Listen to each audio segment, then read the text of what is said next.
Sometimes we can do things that exclude others. You still talking to your friend? It's complicated. I think he went back in. We gotta go get him. Welcome to Jumanji. Even the smallest words and actions can have a big effect on someone. You have the skills. Because of you, someone's entire day, their year, or their life can change. Remember, the future is in your hands. Visit becauseofyou.org to learn more. Totally, let's do it.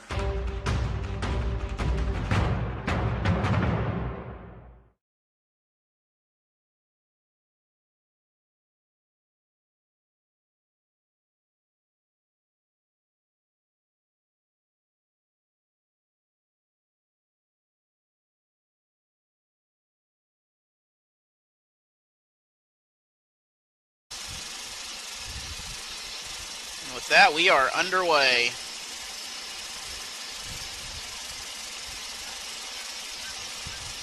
And Queen City's still got some room. He's got room, and he's gone. Touchdown to start this ball game as the... Once again, the ball's loose. That's going to be a touchdown, I believe. There, we had to sort out, which... sorted out. That's going to be... He's going to make it across the line as... Another low snap. Queen City gets back, but he's able to run free.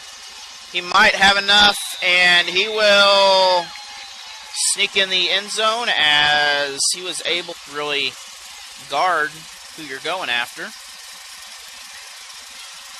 That's going to be another touchdown for Queen City, and that's going to be a 1-yard interception for a touchdown. So it is just a regular kickoff. I'm not sure where the ball is. It was a short hop and another touchdown for another handoff. That's going to be a touchdown for Nicholas Burns area. And they'll get that, and they will add to the touchdown total. That's going to be a fumble and a safety play generally to give out plays, as long as it's not going on actively.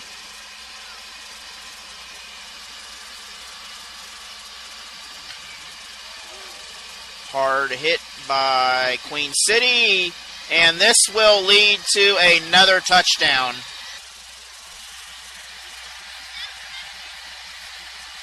So Queen City walks in for a touchdown.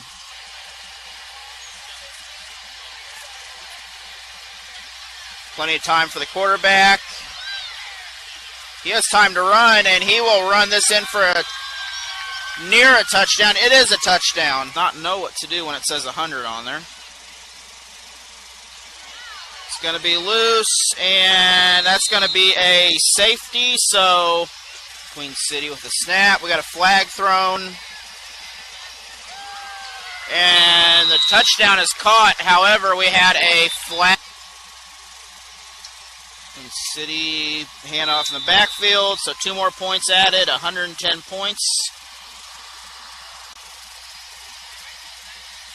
Quarterback keeper, he's going. He's going to go, and touchdown, Queen City. Queen City sets up, handoff, ball's fumbled. Depends on who grabbed it.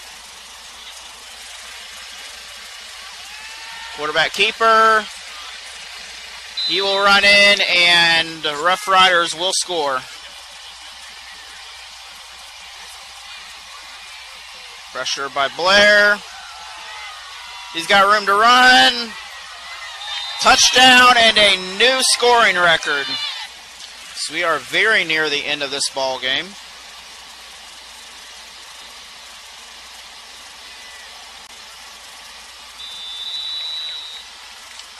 But the Rough Riders will have one more opportunity here on offense. Deep pass, interception. And looks like the ref. And 2-point conversion is good. So once again, we have another kickoff for the game.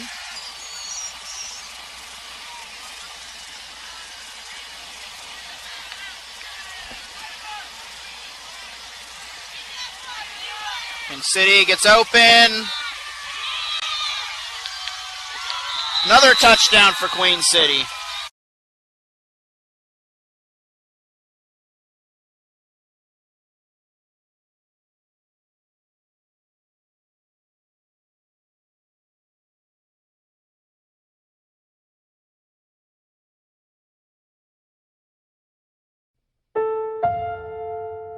The odds of this daughter of a clergyman spending 11 weeks at #1 on the U.S. singles charts?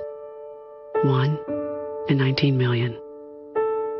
The odds of going on to win 6 Grammy Awards? 1 in 1.4 million. The first time I saw the Toni Braxton PSA about autism was when I was pregnant with Breslin. The odds of having a child diagnosed with autism? 1 in 88. I only saw it a few times, but every time I saw it, it just kind of, it impacted me. I was aware of autism, but I never thought that it could hit so close to home and affect so many families. I started noticing around probably 9 months that Breslin did things a little differently than the other babies in playgroup. I would try to engage him and, say, Breslin, look at mommy, and it was like I wasn't there. Breslin was in his own mind and nobody else was around. We probably Googled everything, hearing loss and just developmental delays, speech delays. The autism PSA actually kind of kept popping up in my head, but I don't think I wanted to hear that diagnosis. So I was looking for it to be anything else. At the end of the PSA, they say to look up the signs of autism. And when I finally did, it was like this moment where I felt the world crashing down on me. It described my son perfectly.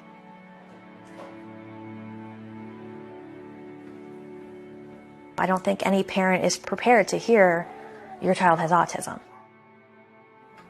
But we went and got a diagnosis from a few different professionals, and the reoccurring theme that we would hear is there's a lot that you can do. When children are young, their brains are so elastic. The earlier intervention that you can get, the better you are. Just like that. Your turn. 2. Yep, your turn. C-D-E-F-G. I'm very grateful that I saw that PSA and that I saw it when I did. Nice work. L-M-N-O-P. Because of it, we are where we are today. T-U. He can read, he can write. We thought he'd never talk. And now he's speaking in phrases and sentences.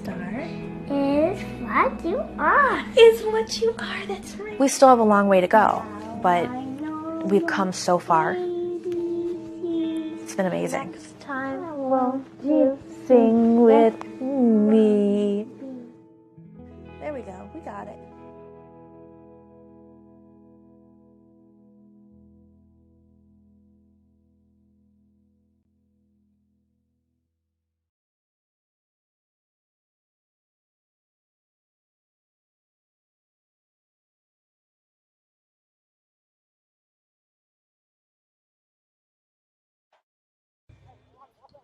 So 4th and 10 with Ledlev going for a pass.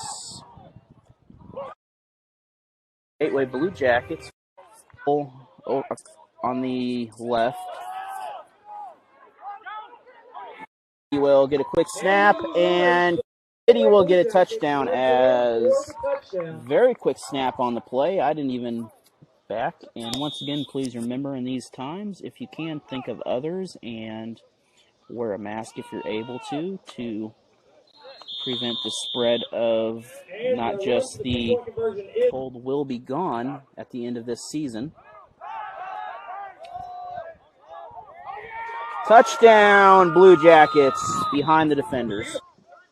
We have lots of receivers, and they're probably going to throw the ball. Interception, Jackets, and he has no one with him right now. He's wide open, still going, end zone, and he should be touchdown, Jackets. Going for 2, we have a throwing handoff formation. Gateway's there, and that will remain area up.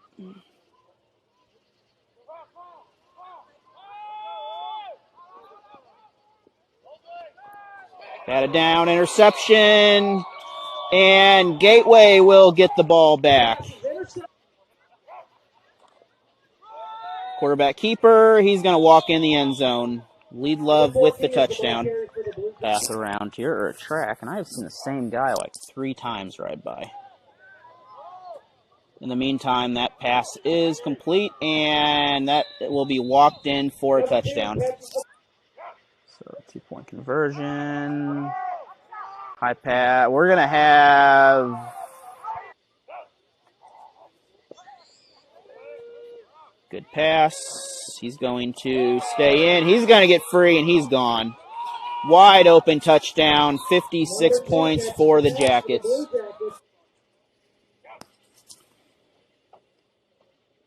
That's time to throw it. Easy toss, no one around, and 64 points for the Jackets.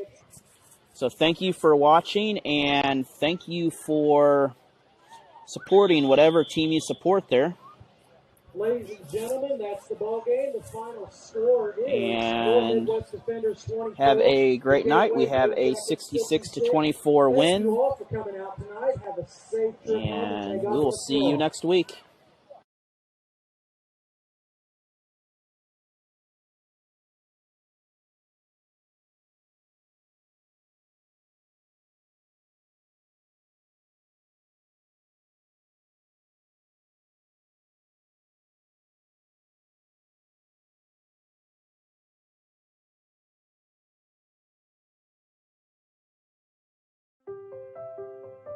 We just finished dinner and it was time for homework. He hates homework. It makes no sense. I don't know how he finds anything in his backpack. I can't find my backpack. I couldn't even read his handwriting. Holding the pencil makes my hand hurt. I know he's bright. Why is it so hard for me? He's I'm just gotta trying as try a hard little as harder. I can. When you can see learning and attention issues from their side, you can be on their side. Go to understood.org, a free online resource with support and tools to help your child thrive.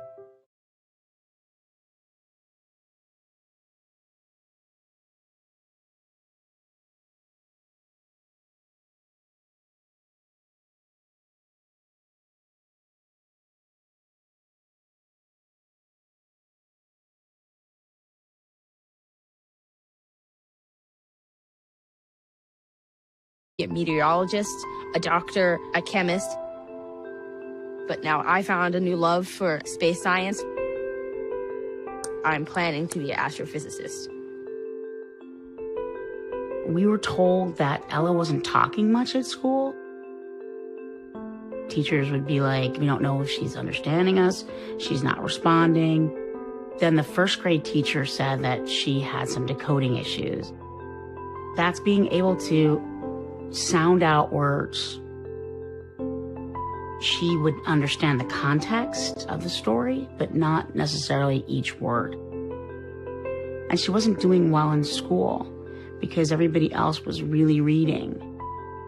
She also felt like she wasn't so smart. She felt bad about herself. When people first say dyslexia, you think that you're like out of the regular group. But as you start realizing there's lots of people around who have dyslexia, they just don't always talk about it. I think that helped all of us to have some kind of name to put to what was happening for her. I saw this YouTube video on how we should live on Venus instead of Mars. She's had a really blossoming year with her teacher, Liz Skelly. She's really helped her a lot. I'm actually freakishly scared of the ocean. People with dyslexia not only have specific weaknesses, but we're finding have really unique and interesting strengths. Her nickname was First Lady of Physics. because they have this different way of problem solving and thinking that actually, as adults, can often make them highly successful. Majority of the women, most of the men got the credit for their work. Ella has made years of growth in a very We would like to welcome the commissioner and owner of the IDFL, Randall Fields, to this game, who would like to present with him the trophy for this championship game. And welcome here to Springfield, Missouri. We are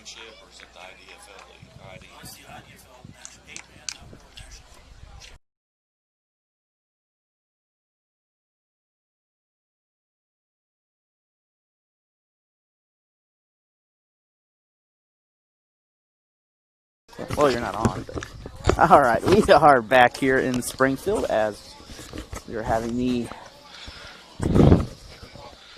pre-game meeting between both teams. The Commissioner Randall Fields just gave the coin toss or pre-game speech. Not quite sure what exactly is said back there, but both teams are doing the handshake as we are here for the IDFL 8-man championship game in Nixa, Missouri, just south of Springfield. And I am here with scoreboard guy Newcomb. He's had a busy weekend. He's had already one game so far. Had a game Friday night. Ned Reynolds and I called the Kickapoo West Plains High School football game, and then met with Dana Ford with Bears Badges and Kids earlier today at Reed Middle School. But pleased to be here. It's a gorgeous evening here at Cy Sports. Nice. The sun has went down. The temperature's still for a late September day, probably in the mid 70s at this point. Not a bad breeze at all, which won't have any effect probably on this game, as this is the Impact Developmental League Outdoor National Championship. It's 79 degrees here in South Springfield, Missouri, Nixa, Missouri to be more exact, at Cy Sports. And the coin toss has occurred, and Granite City did win the coin toss, and they have deferred to the second half, so they will kick off to Queen City Asylum. Queen City Insane Asylum comes into this contest at 11-0. They've already defeated this team twice earlier this season.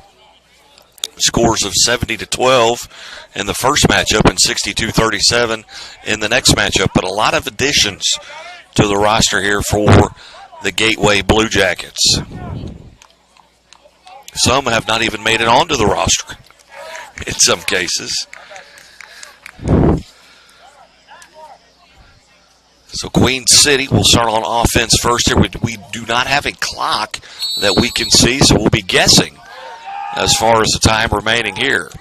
Kick is up. It's end over end. It's going to be fielded in the end zone and brought out to the 5 across the 10. He gets hit at the 12-yard line and dragged down there right at the 15-yard line. And that's where Queen City will start, 1st and 10. Nicholas Burns on the return there for Queen City. Queen City's quarterback, and they use a couple of quarterbacks. Matt Rush at number 2, and he's kind of the mobile guy. Likes to get outside the pocket, maybe turn up field and run, and I believe he's going to be in the backfield here in the opening session.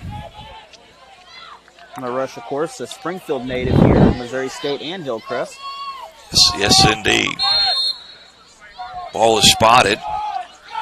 Backs in the eye behind Lovely at quarterback. We've got an offsides here.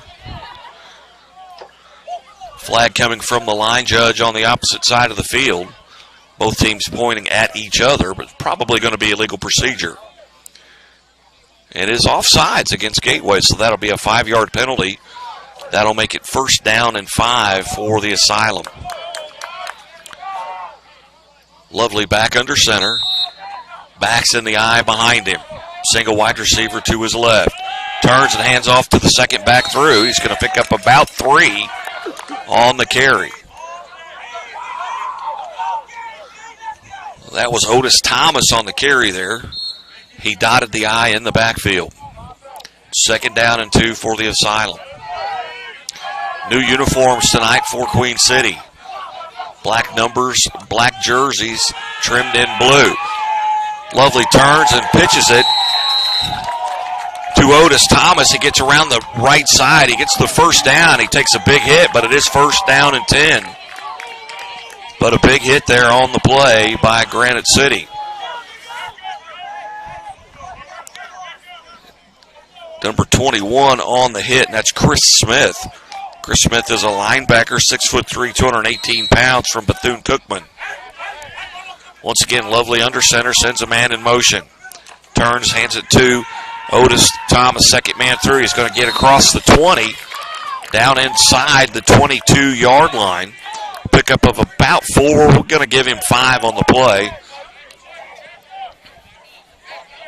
Queen City definitely content here to run the football.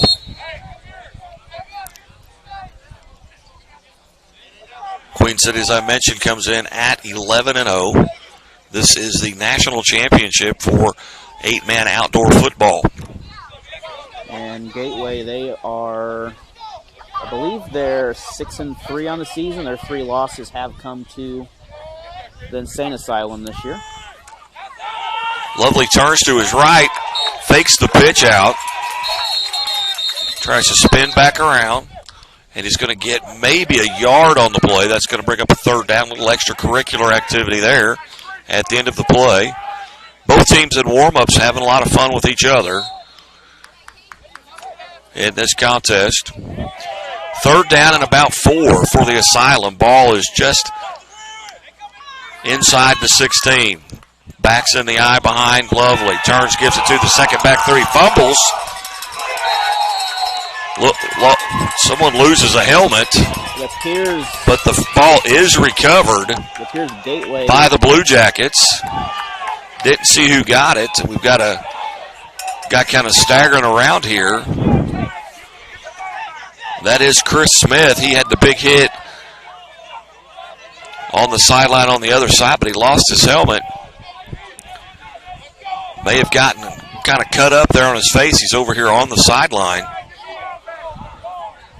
Not sure about the trainer situation here, but he's probably next to his significant other at this point.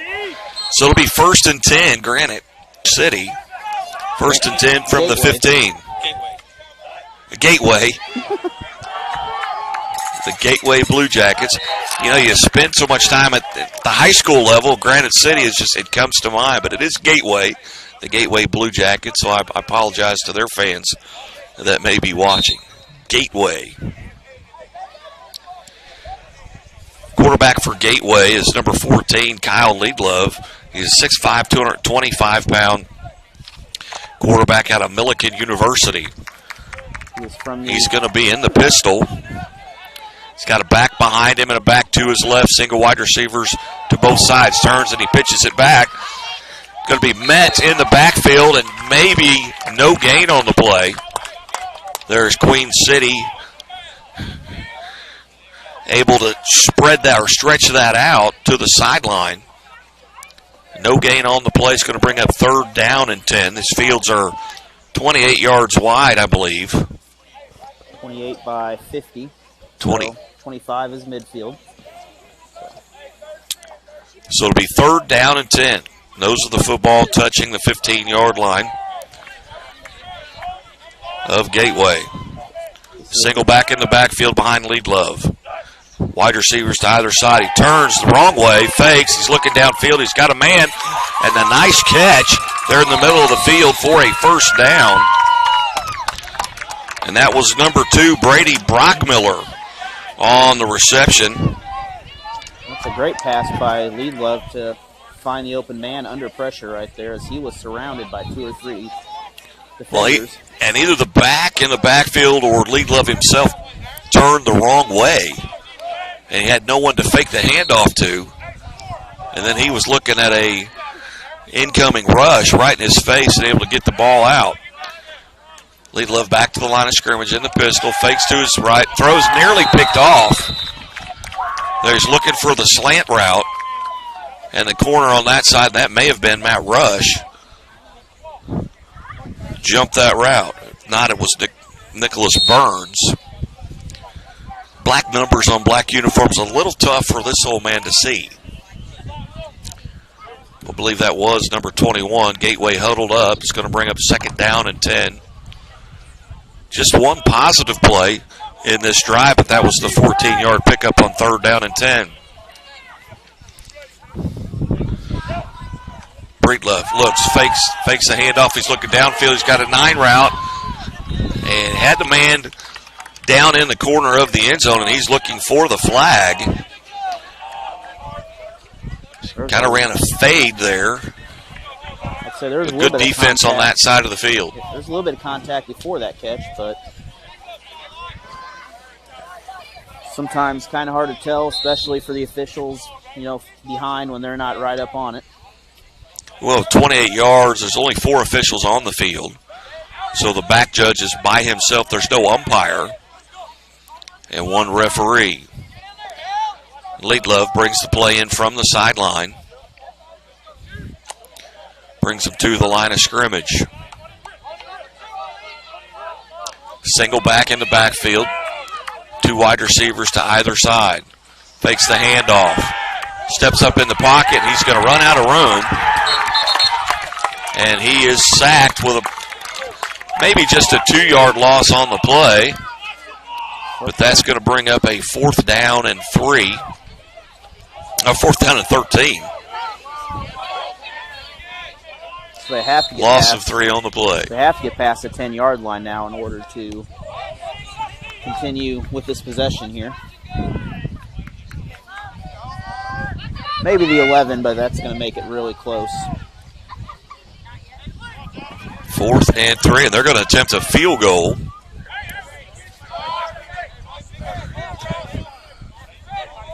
.45 yards. Breedlove is the holder. Snap is back. Snap is good. The kick is blocked. 53 there with the block on the kick, and that's Tyrell Harvery. Gets his big left arm in there and blocks that field goal attempt. So Queen City will take over in Gateway's territory. 1st and 10. Ball will be placed at the 25, so actually midfield. 1st and 10 for Gateway.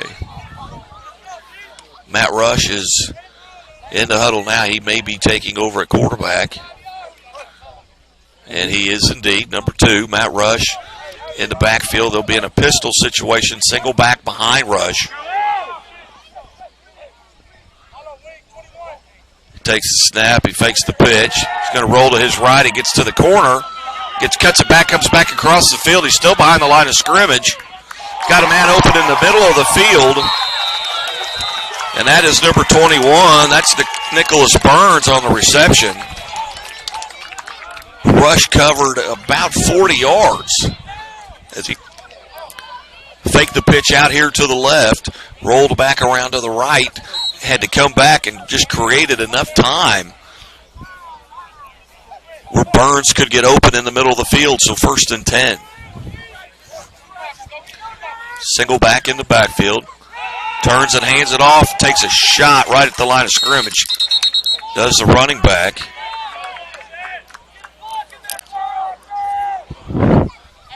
Ball carrier, I didn't catch the number there. May have been Joshua James. Number 25. So no gain on the play. 2nd down and 10. Ball at the 13. Rush in the pistol again. Looks over the defense. Single back in the backfield. Gonna run out of room here. Trying to create some space. You better get rid of it. He's still going, though. And he's still on his feet. He may get a touchdown on They this. just can't seem to get 2 hands on him. He looked like it was going to be a loss of maybe 20 yards on the play. I think he ran back 20 yards before he went forward again on that play. Rush heads over to the sideline, and he gets the play there. But just that ability to extend that play. He is dangerous when he gets in that open field sometimes because he can run like any running back out there if you put him in the open field. Want to credit to the defensive backs for being able to maintain coverage for that long. Rush once again, this time the back in the backfield is to his right. Little screen play over the middle, got his man open and down to about the 2. It's going to be very close to a first down. So they're going to be 4th and 1, or it looks like it'd be 4th and 1. It's like Kenshay Hamilton, or Cunningham, on the reception there. Oh. That may be the first time I've seen a referee get down to a knee to eyeball that. Almost like he was on the putting green. Yep. So they're going to measure and see if it indeed is a first down.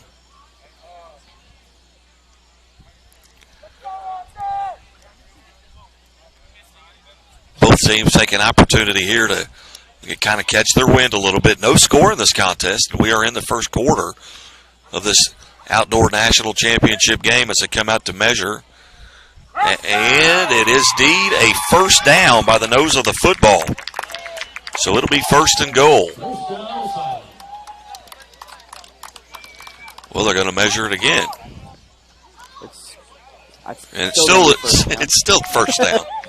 Let's say there was really no doubt on that first measurement. It was pretty well. So well 1st decided. and goal. There were 2 firsts on that play. 1st and goal. First time I've seen him measure it twice. Rush still in at quarterback. Single back. Sprints out to the right side. Rush in the backfield by himself. He's going to keep him himself. He's going to get into the end zone for a touchdown. So touchdown, Matt Rush over the left side. So that'll make it 6-0, Queen City Asylum. Barely got in over here over the pylon, but the official was right on at the line judge, right on the ball, and right on the line, goal line. And he signaled immediately. I don't know that Rush's feet ever got into the end zone, but the ball crossed the plane. As I mentioned earlier, Rush is one of those quarterbacks that you really have to contain because once he gets out, he can really gain some yards. As we're going to have a flag on the play as they're going for 2. That was Nicholas Burns in the backfield that took the direct snap. He got it. We have a laundry basket full of flags down there, though. A lot of laundry on the field. It's like one of the jackets came up expecting signaling some sort Got a face mask. That penalty's declined. So the 2-point conversion is good. So 8-0 now. Queen City Asylum here on top of the Gateway Blue Jackets. And looks like the Asylum are already lined up and ready to go on the other side. As something with these two teams, they line up in a hurry. There's not a lot of waiting around between plays. Officials right now trying to determine if the face mask penalty will be assessed on the kickoff. I'm sure that was the conversation. But since the penalty was actually declined, unable to do that. So Queen City now will be kicking off to the Blue Jackets. 2 Blue Jackets standing right at the end zone line. We've got officials making sure the right number of people are on the field. Approaches the football, end over end, and out of the end zone. Wait, it's going to return. Nope. He decides better and takes a knee in the end zone. So they will start at the 10, I believe. I believe it's the 15. Actually, it is the 15. I think it's the 15. Nope, it'll be the 10-yard line. I'm just watching where the yard markers go, and they're going to the 10. The officials, just turn around and look at the yard marker if you need to know where to set it. I don't think he has Going from high school football to this, sometimes you got to. They're going to actually put it at the 5. So it'll be 1st and 10 from the 5 as Lead Love still on the sideline, quarterback for the Blue Jackets. He jogs in. Has to play. 8-0 here, Queen City Asylum. Late in the first quarter of play here in this national championship 8-man football game. Lead Love in the backfield, single back to his right. Fumbles the ball. And it's going to be recovered by an offensive lineman. You had a defensive end from the outside come in. Lead Love tried to step up into the pocket, and a big hand came down and swiped the ball right out of his hand. That was close to luckily, just on the 1 yard line, inches to spare. So that's going to be 2nd down, and we'll say 14 and a half, because you say 15 when you start at the 5.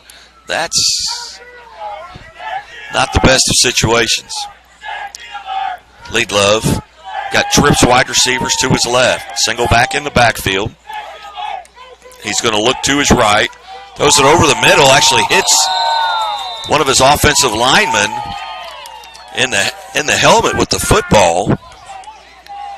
If this were an NFL game, that would be an illegal touch. That would be an automatic flag. I was about to point that out there. I was thinking, like, is that an illegal touch in this league? It would have been, and with the defender in the end zone, it would have been a safety. I'm sorry, with the lineman in the end zone, it would have been a safety. Got some kids here on the side that they're trying to get moved, and they won't back up a little bit. Awfully close to the field there to be that size. We have 3rd and about 14 now again. He's got 2 backs in the backfield. Actually, 3 backs in the backfield. Turns and hands it off to the second one through, and he's going to be tackled for a loss and a safety, and we've got some extra curricular activities going on here. A little blocking downfield. That's a national championship game. You're going to expect some of that. And we're going to have a discussion on the field, so we're going to jump to PSA here as they're having their discussion, and we will be back in about a minute. There's a lot of fear in coming back to school. I wasn't sure if I could do it. I'm a 40-year-old man that walked in there to get his high school diploma. It was very hard for me, but the teachers, the counselors, they help you. One of the teachers was Miss Araceli. Miss Araceli, she gave me direction. Every single time I had a question, she'll put down whatever she's doing and she'll come over and she'll sit there with you until you get it. Thank you, Miss Araceli. I know you make a difference in people's lives because of the person and teacher you are. I wanted to be here because I wanted to thank you for helping me get a beautiful gift. 50% of getting your high school diploma is walking through those doors. The other 50% is doing the work. Getting your high school diploma, it is a life-changing experience. It really is.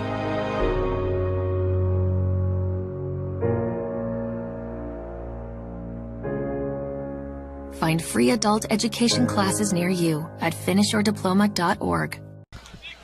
And we are coming back. Everything has settled down here, and Gateway will kick it off to Queen City after the safety. So 10-0 after a few minutes of play. We don't have a clock here, but we should be midway through this quarter, I'm thinking right now. Time being kept on the field by the line judge.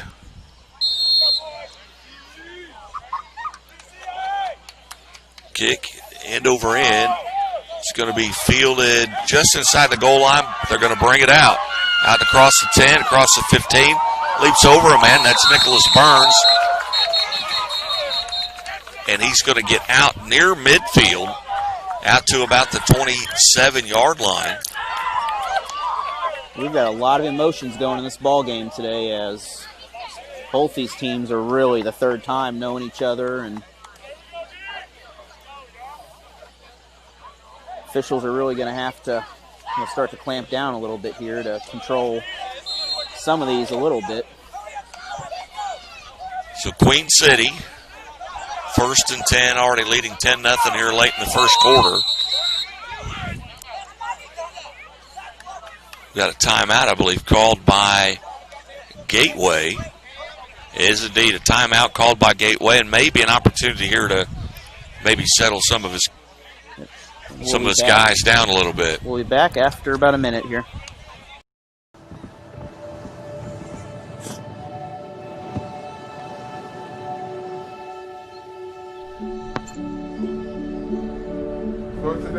I don't remember how it started.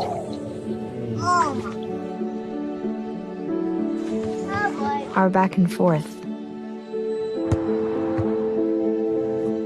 Victory. Fumble. Repeat. And we are back, as that was a very quick timeout for the Jackets. Lovely back in at quarterback, low snap. And he is able to corral it, but he's going to lose about 7 on the play. So low snap on the play. Gets a good spot, maybe just a loss of 6. So it'll be 2nd down and 16. That was a good job on the defense to see that opening right there and just, take off and run at it. Well, one thing in 8-man football, you do not have a lot of time. Sends a man in motion. They're going to run to the right. Quarterback's going to keep it, and that wasn't Lovely or Rush. That may have been Nicholas Burns on the carry.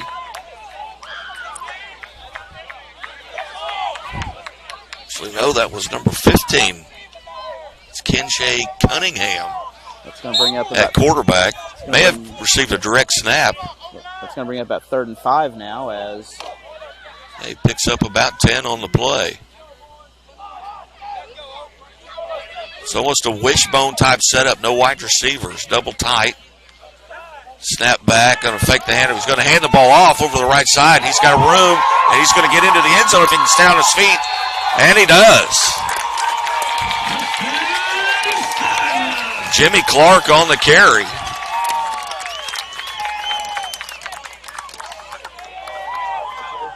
And Allie, as he got to the corner and turned it upfield, once he got his shoulder square to the end zone, put both hands on the football and got into the end zone and make sure he took care of that football. So now, just like that, it's 16-0. Queen City on top. That is a perfect example of how to run that ball when you have to. Once again, they're in that wishbone type setup.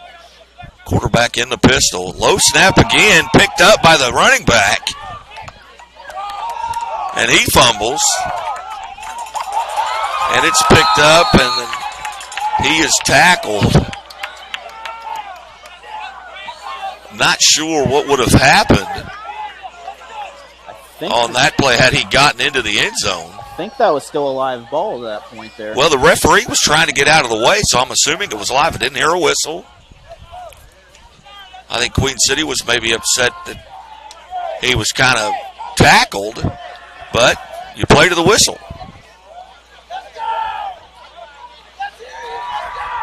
So 2-point conversion fails. Let's hear you fans. Let's hear you go. I know on a kick of an extra point that would be a dead ball, but I'm not sure about a 2-point conversion if that would be considered a dead ball or not.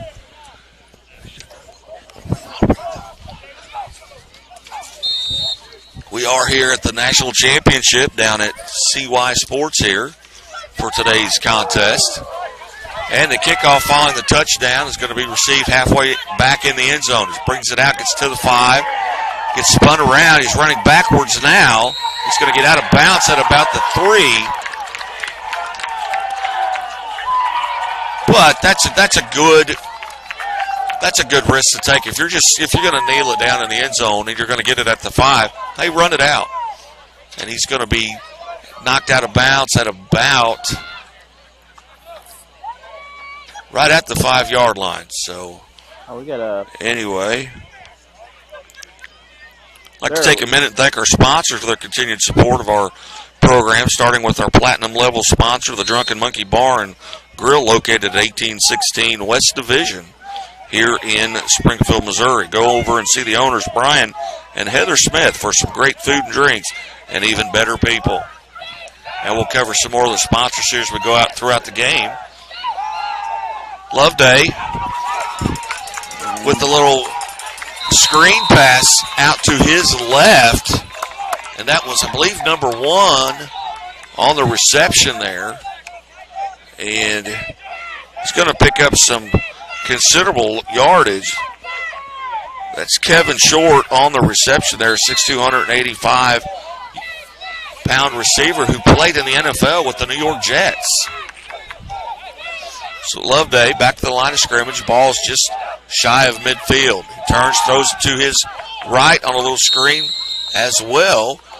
And that is number 2 on the carry there. And he's going to pick up about 4 yards before he's pushed out of bounds. And number 2, and I had it a minute ago, and I apologize, these are not in alphabetical order. Well, he's not on the roster. That's why I should have checked up there first. So Loveday back to the line of scrimmage. Trips wide receivers out here to his right. He's going to turn, hand the ball back in, off in the backfield. Right up the middle, going to pick up about 3 yards before he's brought down. And that is number 35 on the carry, and he's not on the roster either. And we apologize for a lot of roster changes, and a lot of those don't get to the scoreboard guy. So that's going to bring up a 3rd down and about 2 as the Asylum fans start chanting defense.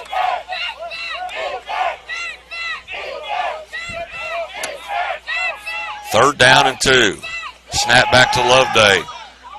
Pass out to the right. He's got his man open again, and that's, once again, that's number 1 on the reception.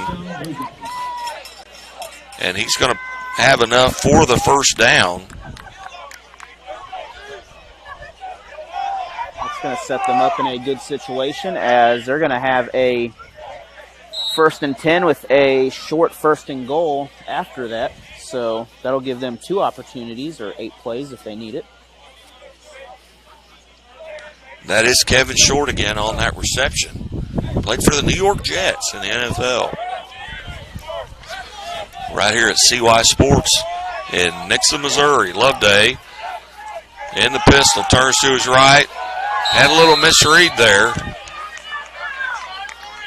Little misread there by the wide receiver. Maybe lack of communication. Just tried to throw a little bubble screen out here to the right. And I think he was throwing the ball to number 2, who was already downfield blocking, and threw it right through number 81.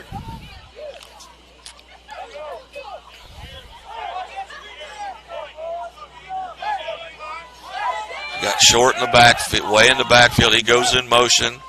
Snap. Loveday looking downfield, looking in the middle to the outside. We've got all kinds of contact over there with Short. 2 defenders on the play, 2 wide receivers. And anytime you've got 2 wide receivers in that same area, it makes them a little bit easier to cover.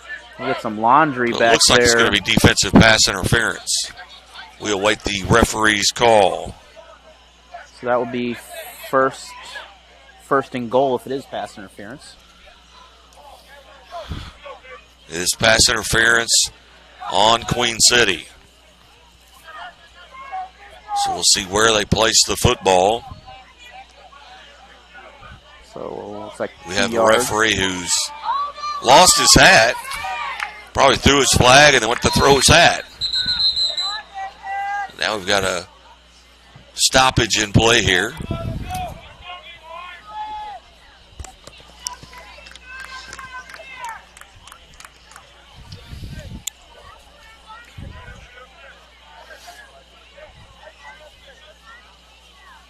They attempt to adjudicate, and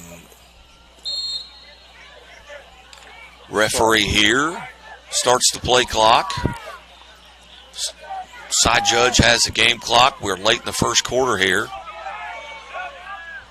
Maybe offsides. Turns and hands the ball back off in the backfield.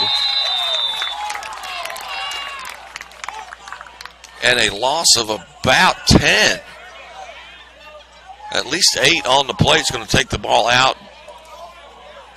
Looks like they give it to Where him. are they going to spot this? And I believe this is probably the end of the first quarter. And they give it to him at the 7-yard line or so, it looks like.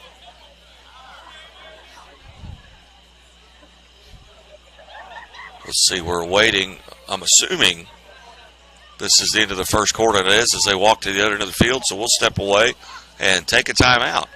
You're watching the 8-man outdoor national championship here on YouTube television. Back after this. There's a lot of fear in coming back to school. I wasn't sure if I could do it.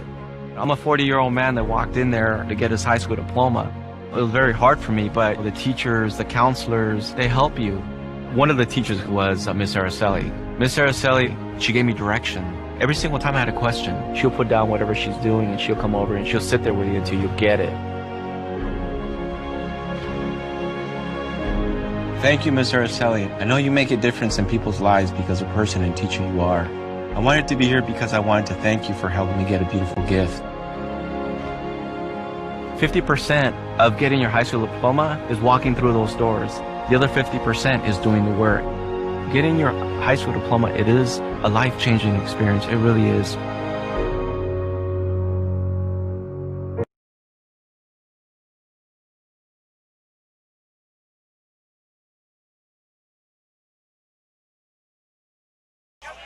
And we are back to start the second quarter as Queen City leads 16-0.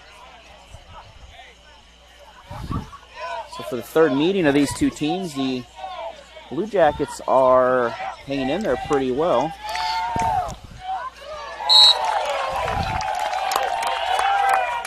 Just a lateral there by Loveday as he tries to get it out to shorten some space, and he had no space.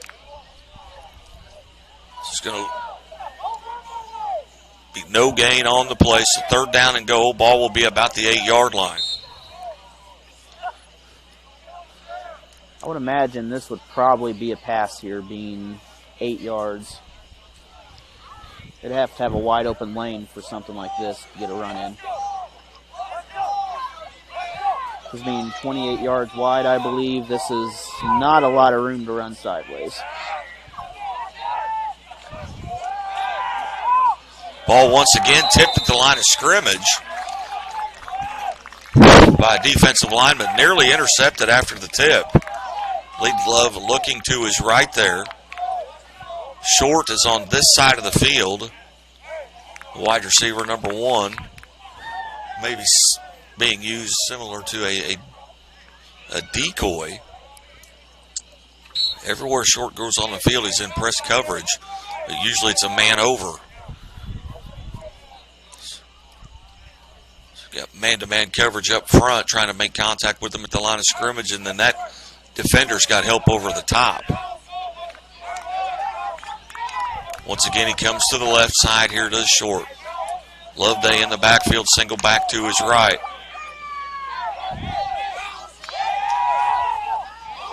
Tries to do a little delayed route. He's claiming he got held.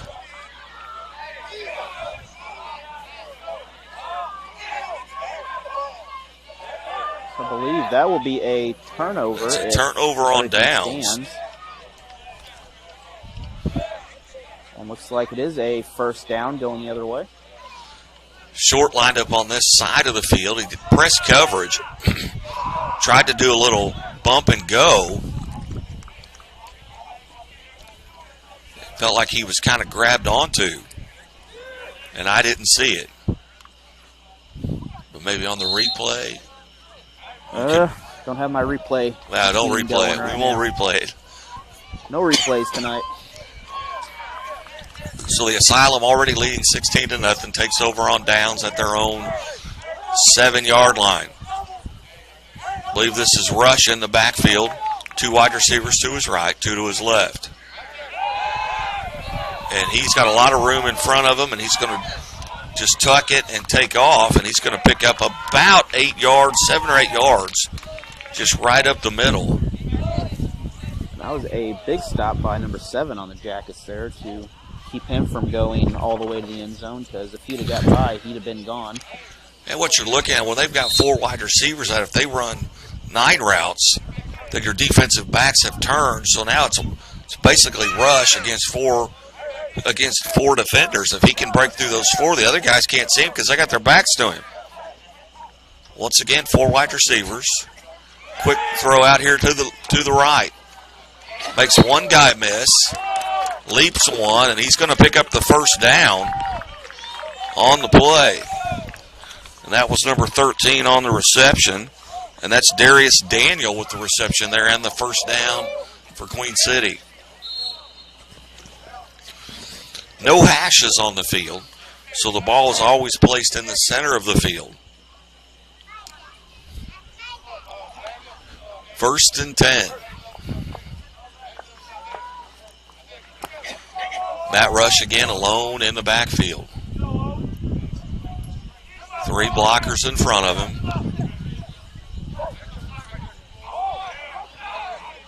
Throws an eye route. He's got a man down there. And did he catch it? He did.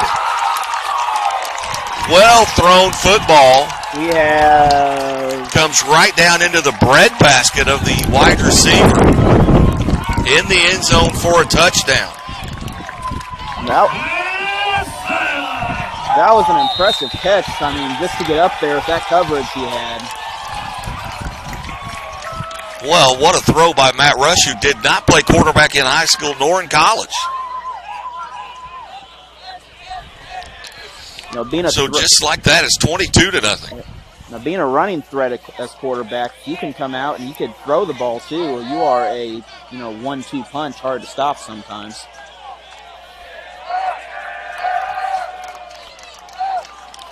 Here we are in the second quarter. 16-0 right now. Sorry, 22-0. Going for 2.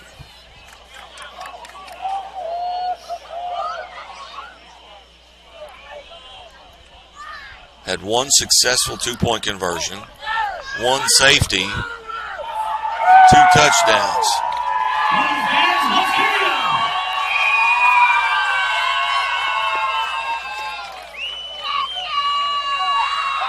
Good crowd here at CY Sports, and they're making themselves heard.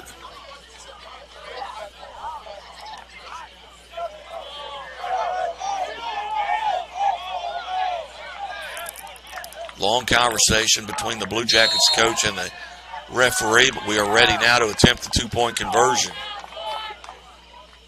Nicholas Burns in the backfield. He fakes the handoff, throws it in the end zone, and a touchdown. So that'll make it 24-0 here in the second quarter. 24-0. And a well-designed play. Didn't come out of his hand real well, but who cares what it looks like? Nobody's painting a picture as long as it gets the job done.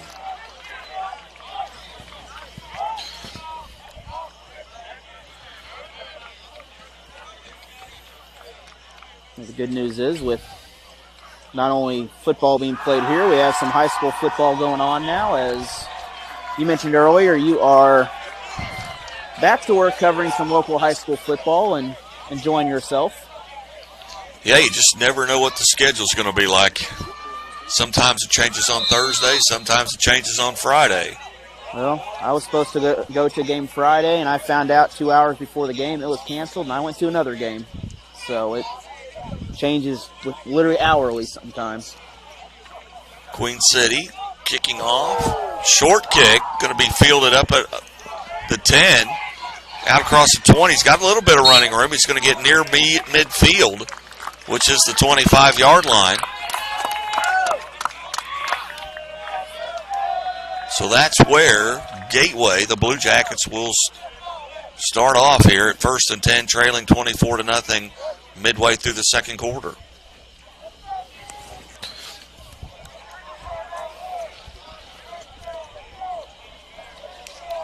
This is the final game of the IDFL. This is the outdoor national championship contest between 2 teams who have met 2 times previously this season. Now, these teams normally meet in the springtime, but due to COVID, it stopped everything as soon as they started. So Lead Love Takes the snap, drops straight back, got man over the middle, and through his hands. And you can tell looking at Lee Levy, 6'5", 225. He has played some quarterback probably at the collegiate level. Millikan University was probably the quarterback there. He was a starter at, I believe, Belleville East, over in the Metro East area. Yeah. Or Belleville West. Well, he stands and holds the football like a quarterback. And a couple of cases here tonight, maybe just a little too hot for the receivers to catch. That one was a little bit too low. Kicked up. Oh, I tell you what. Half the guys on the field had an opportunity to catch that. Let's say there was at least 3 or 4 people touch that ball in that process right there. Deflected at the line of scrimmage. Then it appeared that a Blue Jacket was going to come down with it. And it went off of his hands and then off of a player's foot up into the air, and just no one able to come down and reel it in. So that brings up 3rd down for Gateway. Low snap. Got an offsides here on Queen City.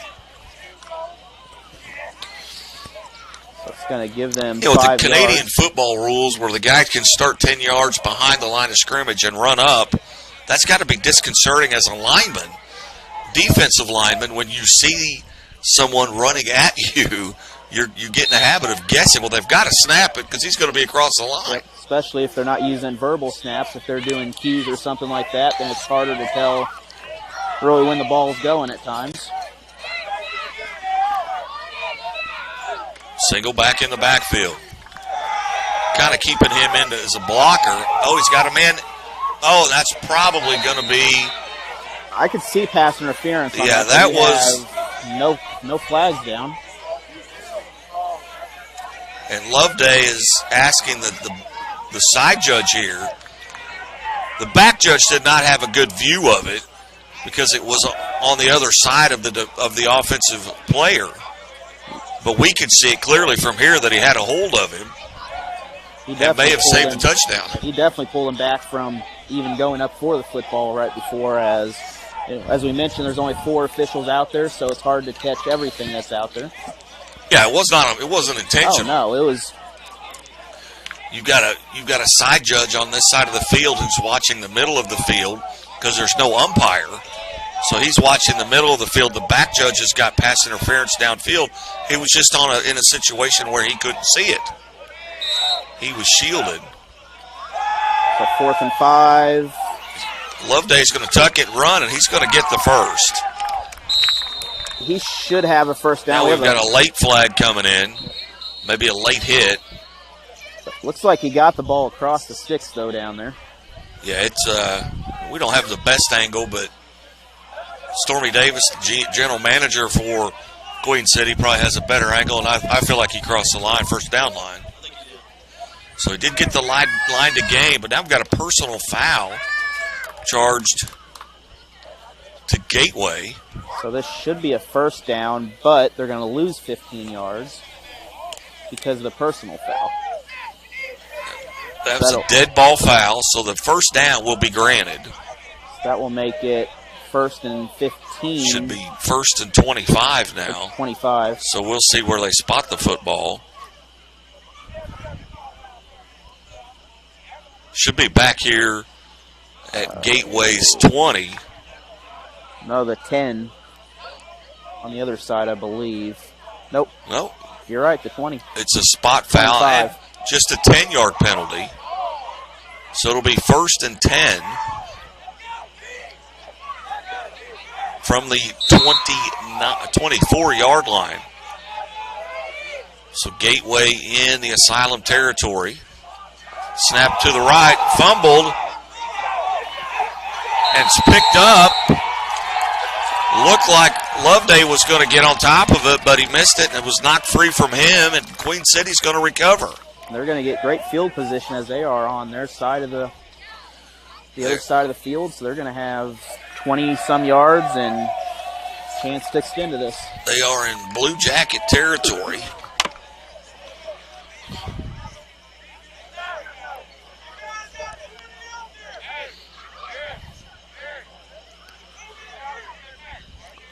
Just checking scores here. Any updates on Missouri State? That's what I'm checking, and I don't see a score yet. It is 30 seconds left. It was still 0-0 in the first quarter. Backs in the eye for Queen City. Man in motion from the right to the left. Offsides. There's no denying that was an offside. Gerald Lovely is the quarterback now under center, so we've got Lovely and a Love Day in the backfield, so a lot of love on the field here. 5-yard penalty, offsides on the Blue Jackets, so it'll be 1st and 5.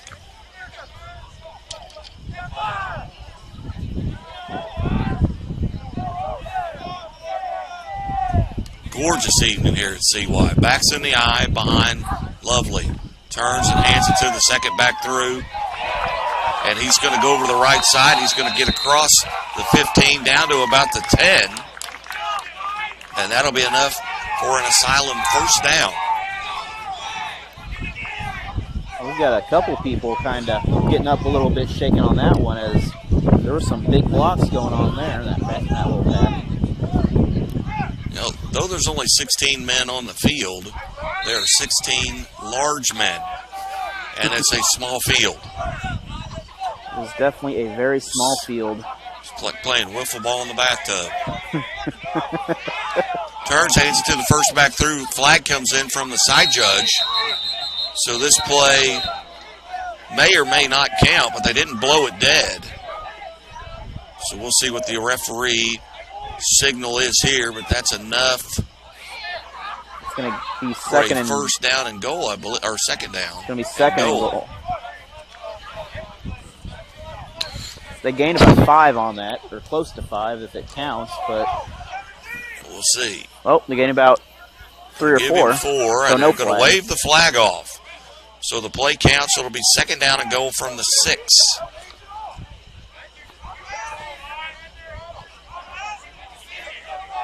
(24-0), Queen City on top here midway through the second quarter.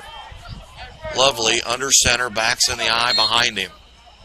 Single wide receiver to his left. Tries to draw him off sides again. Hands it to the first back through, and he's going to be met immediately at the line of scrimmage. But he's going to get across the 5, and he's going to pick up about 2 yards on the play, making it third down and goal from about the 4.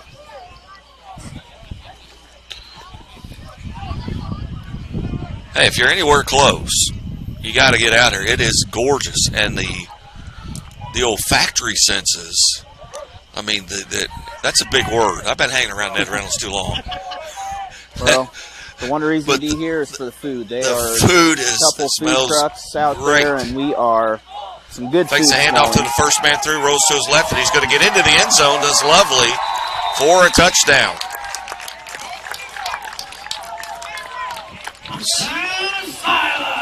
That's going to make it 30-0 here. Awaiting the conversion. We really haven't much stoppage, or haven't had much stoppage in this game. It's just been just touchdowns. Yeah, and even the kickoffs, it's go right on going, right back into it. Wish I had a wireless mic. I'd be over there at the food truck. You need to talk to you know anybody that knows that runs any of this? Stormy Davis, the general manager, alongside, doing the announcing as well. Direct snap to the lead back, and he's going to get into the end zone. Lovely was in the backfield. He was in the pistol. So that makes 26-0 or 32-0.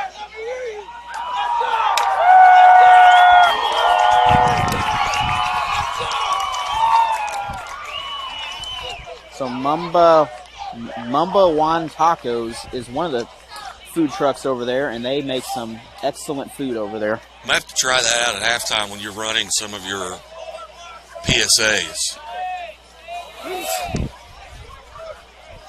Tonight's game also brought to you by, if I can see my sheet here, we mentioned the Drunken Monkey. Also brought to you by Golden Nail, Wampler and Passanese Law Office, Elevate Management. We're going to have Contender Esports, Dennis's Place, Perfect Tent, Rico Brazilian All You Can Eat. I have got to go try that. I have done that and said that the last 2 times I've called these games. And the Hill Italian All You Can Eat, I've got to go try that too. I have never been to the Hill Italian. I heard it is great though. Follow the Leader, Mandays, Tragedy to Triumph Tattoo Studio, and Ned Talk on 104.7 The Cave, your live and local Chiefs pregame show. So we will kick off once again here as that was blown dead. 32-0. Queen City on top. Return man standing at their own 5. Kickoff again is going to be. Well, he was down, I believe, so we got to have a late flag after it. No, but he was down after the contact, but excellent run for him to get good field position on there. Make their way into Queen City.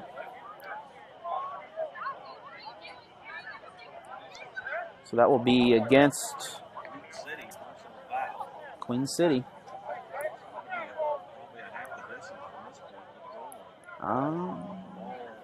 So that'd give him at the 5-yard line if it's 15 yards here, or close to the 5.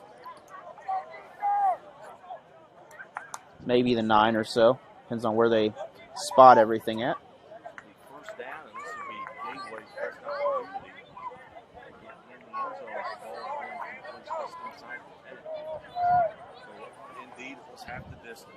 And I believe Gateway will get the ball the second half, so you'd really want to find a way to gain some momentum here to maybe start that.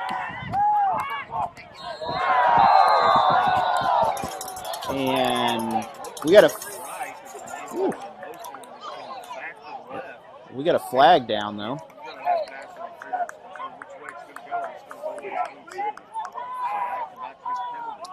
I've seen a lot of contact on offense and defense there, so it's going to be interesting.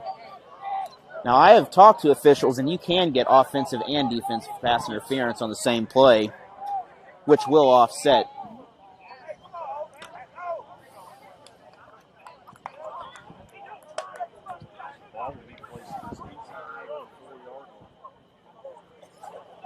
Go defense!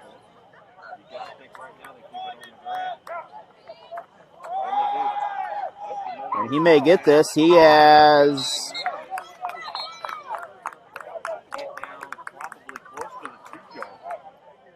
he had a good run there. He had just a couple defenders to get by as they were able to grab the legs and pull him down.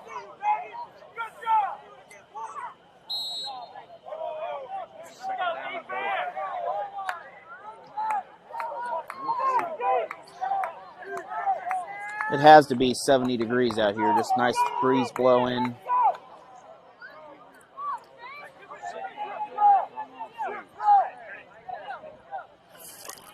Uh-oh.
I believe we are back on. Yep, we are back on channel here. I do apologize. We had some extra technical issues.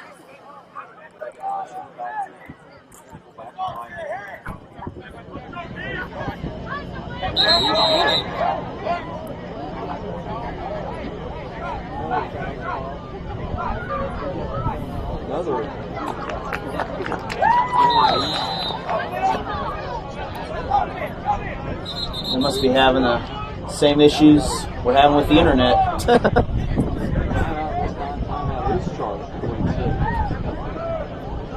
So we'll be back.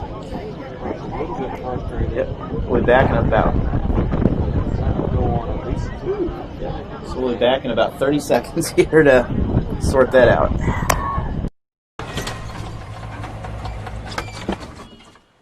Leah, did you put a new dent in that? This one? No. Were you texting and driving again? Yes. Hi, Leah. Hi, Dad. Sorry about your bumper.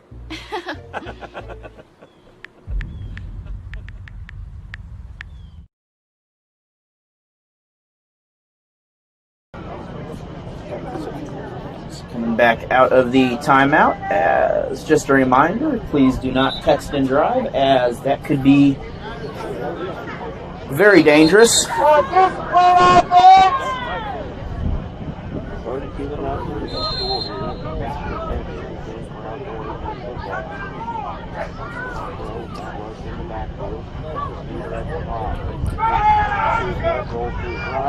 Get that. There you go. He's still going.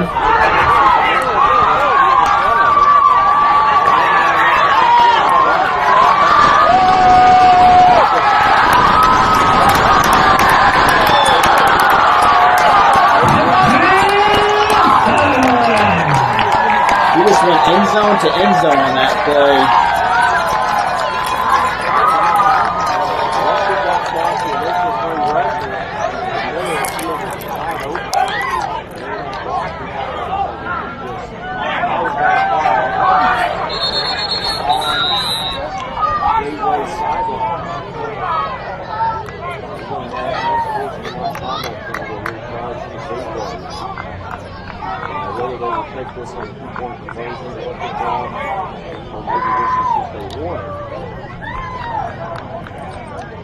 This does not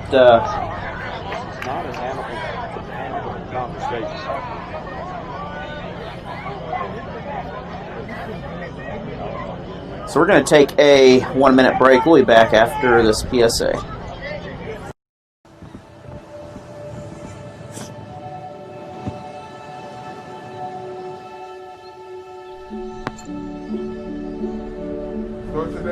I don't remember how it started.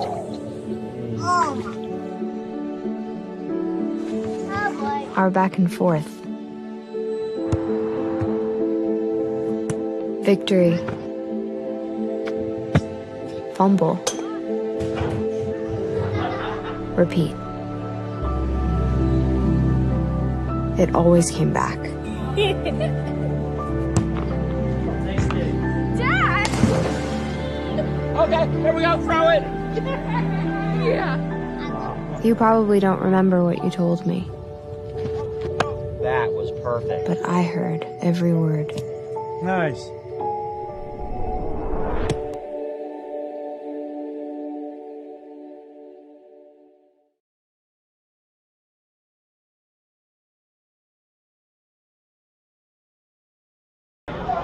So it looks like the conversation is over, and that will result in a unsportsmanlike against the Jackets. I'm not sure how that will be applied in this situation here, as it is the extra point. It may be applied to the kickoff.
All right, I believe we have the audio issues figured out. So 40-0 here, late in the second quarter.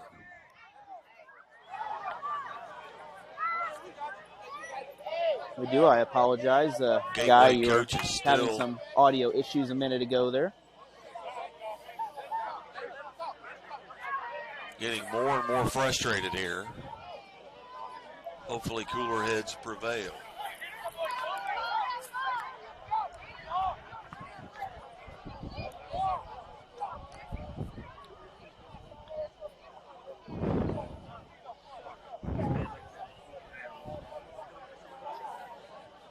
Still some discussion going on. Coach is upset one with the call down here because I couldn't tell. We don't have the best angle on whether or not he did get in on the 2-point conversion. Ladies and gentlemen, we're participating in this championship game for encourage sportsmanship between fans, players, staff, and all who are at the game.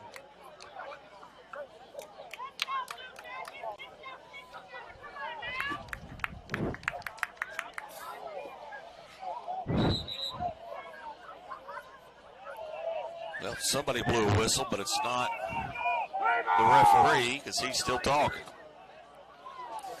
We're going to take a 1-minute break here, and we are going to be back. There's a lot of fear in coming back to school. I wasn't sure if I could do it.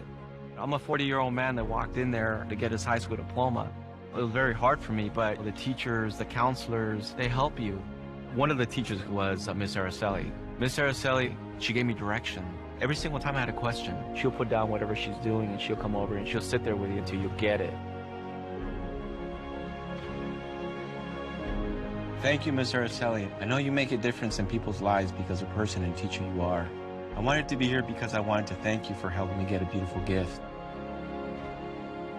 50% of getting your high school diploma is walking through those doors. The other 50% is doing the work. Getting your high school diploma. Not sure that anything was adjudicated over there. I don't think either party is happy at this point. Looks like we're going to resume anyway. Yes, we are ready for some more football. We only have a couple minutes left in this half. Kick is up, and we've got another flag. And we're not going to get very far on this to start out. We're going to have that laundry coming out.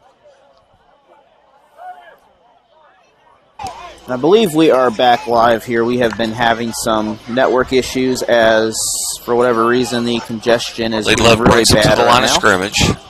Looks at the defense. Backs one of his wide receivers up. Looks out to his right. He's got short hair here in the flat. And he's going to pick up the first down.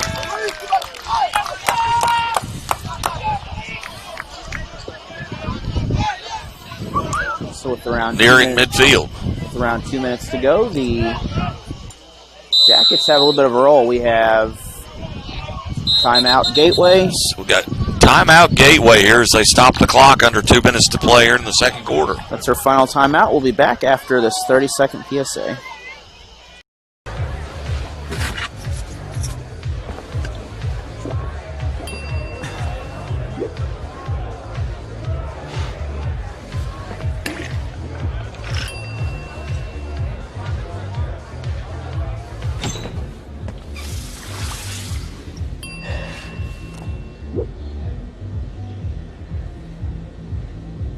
If you need to do something to feel okay to drive, you're not okay to drive. Don't drive buzzed.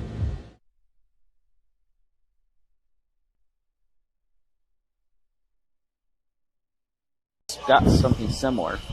I've got a portable tower, but I don't think I can. It's Jocks. It's not mine. I don't have any idea. They just. Yeah.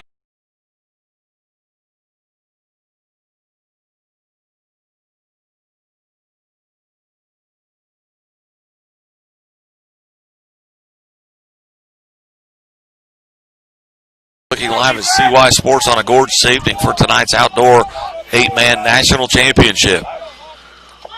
Gateway trailing. And a fumble. Knocks it out of his hands, picks it up and into the end zone for the touchdown. And nearly over to the softball field.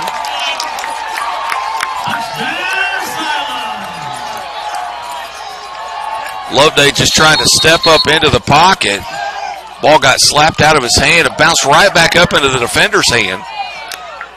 And he went about 18 yards for the touchdown. So 46-0 now as we approach the end of the first half of play.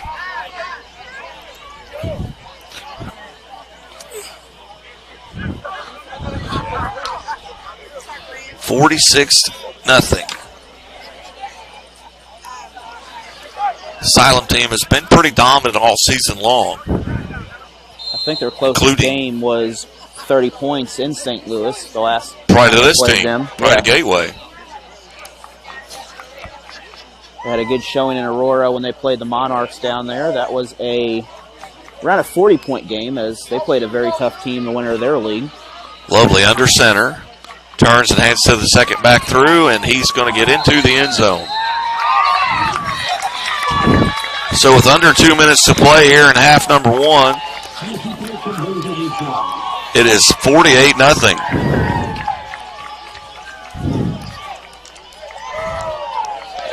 You almost have to get an abacus and bring it with you every time Queen City plays just to keep track. Yeah.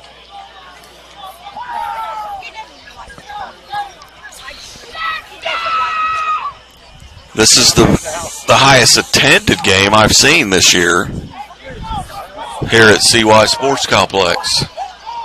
Come on out if you want to be a part of it. The food's still cooking because I can still smell it. We still have a half to go in this ball game.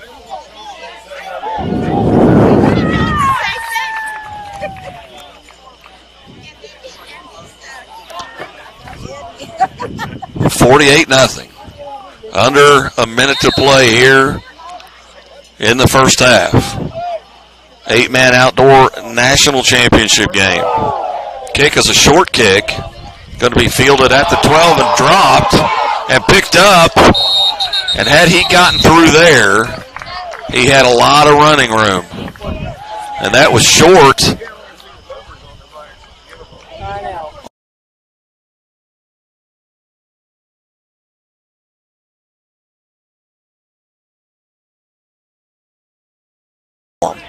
That Kevin Short is wearing.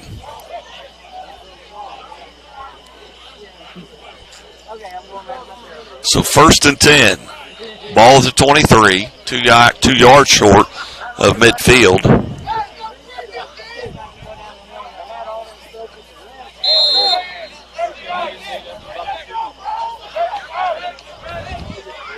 Probably take a couple of shots at the end zone here depending on the clock.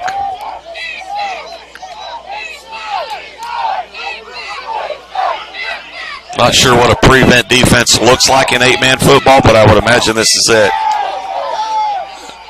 And we got flags. What had happened? Did you see that? Where he ran a stop like he was going to just take a pass out in the flat. He faked it, and as he faked the pass, the defender comes up to try and intercept it, and then he turns to run downfield, runs right into him. So we've got a pass interference. Because the ball was in the air. I don't think they can call illegal contact. It is pass interference. So that's going to give them a first and that'll be a 5-yard penalty, but it'll be 1st and 5.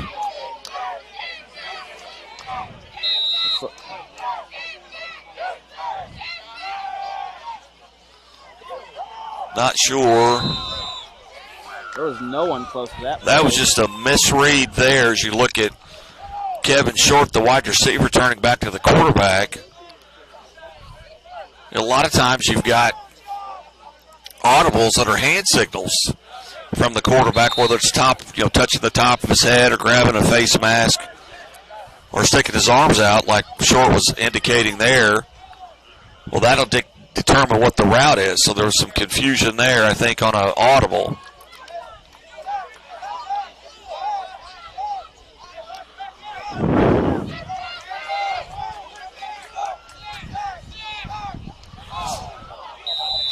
And that's a very difficult pass to catch at that distance. That's especially as hard as he throws that ball. That's a tough one. So they got a 3rd and 5 now coming up. Was Loveday, and you were at the game in St. Louis, and was Loveday the quarterback there? I don't believe he was up there. They ran the ball a lot in St. Louis, though. There wasn't a lot of passing up there. Well, if you're going to beat Queen City, you've got to be able to score a lot of points. That was a well-thrown ball and a pass interference there. We got a flag, so we're going to have some interference probably on that. That was a well-thrown football. I'm surprised he didn't catch that. He had that in his hand. That was a good effort for trying to catch that ball. Pass interference in the end zone. The ball will be placed at the 2.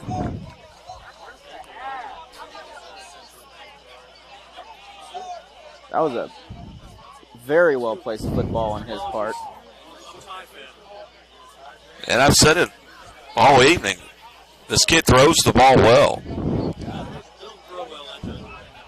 I talked with him, and he went straight from Belleville to playing over in Illinois there for football for a while. Says on the sheet, Milliken. Yep. And then he got out for about I think less than a year, and he just kind of seen a tryout and took it. 1st and goal from the 2. Maybe a jump, offsides there. Passes, I think, intercepted and caught from behind is Queen City, and we may have a flag. Let's see if we got a flag. They may have blown that dead. I mean, they stopped like it was a flag, but then he just kind of picked it off and ran with it. I'm not sure what happened there on that. It looked like Leetlove thought the play was over, and he's trying to get close enough where he can hear what's being said. Because the offensive I thought somebody jumped. Yeah, the offensive line stopped completely, and he threw it. And that's what happened. So that play did not occur. So finally a break for Gateway.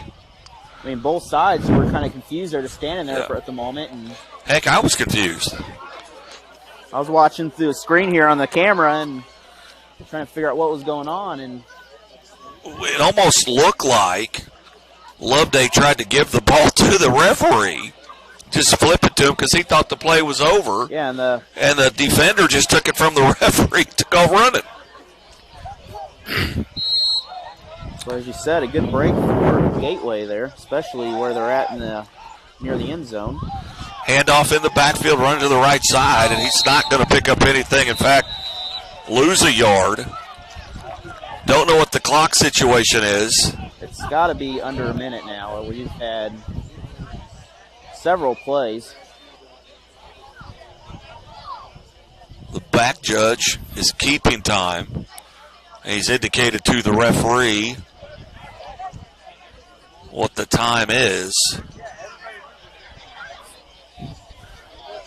Not sure if he got out of bounds over there. I'm a mite confused as to what's happening. Loveday in the backfield, single back in the backfield, changing up the play. Or he's not changing the play. The referee's still talking to the coach. Now he's going to go talk to the other coach.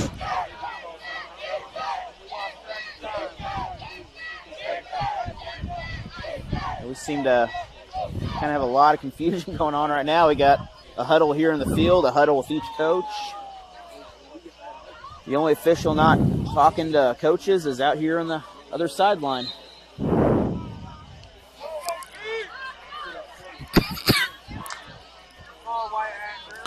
So we will resume. We're not quite sure what the time is. We did not wind the clock, just started the play clock.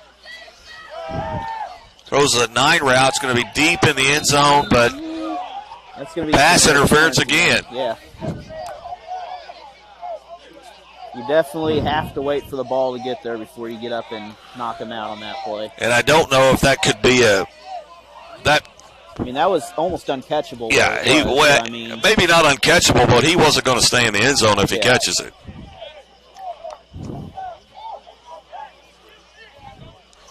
Now we've got another conference. We got to break up as you've got Queen City Asylum players getting into it with the coach for Gateway. Or I'm assuming that's a coach. He's got a uniform on, pants on anyway.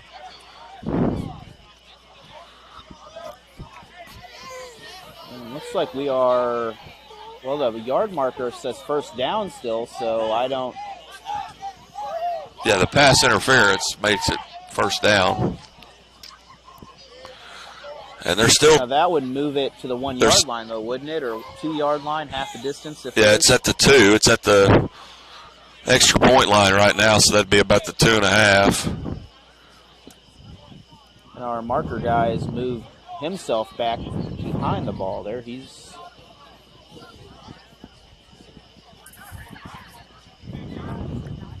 So we do have a 48-0 lead still in this game. And, all right, looks like we're... First and goal from the 1. New quarterback in the backfield. He's going to crawl up under center. Going to take it and try and just run it in.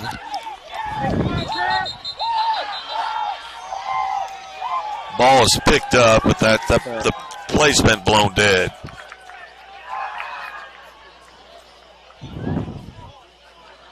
That evidently was the last play. Both teams are leaving the field, so once again the Jackets coach is out there. They may not come back out after half. I mean, like someone just said in the stands, they called a 2-minute warning 30 minutes ago. It's 48-0. But that was a first down, so it's either the end of the first half so we're good. Or it's second down and goal. So we'll be back in about 10 minutes after the half here for some more football.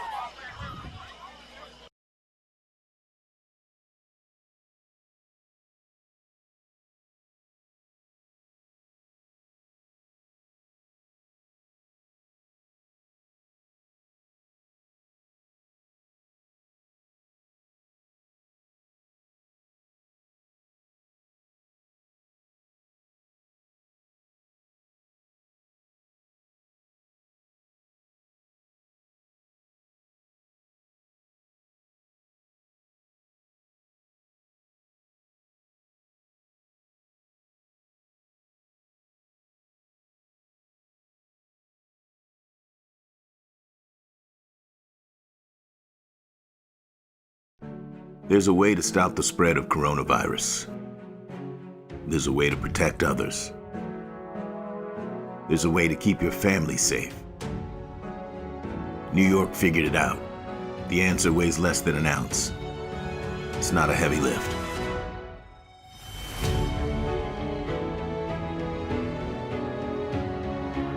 Be New York tough. Mask up, America.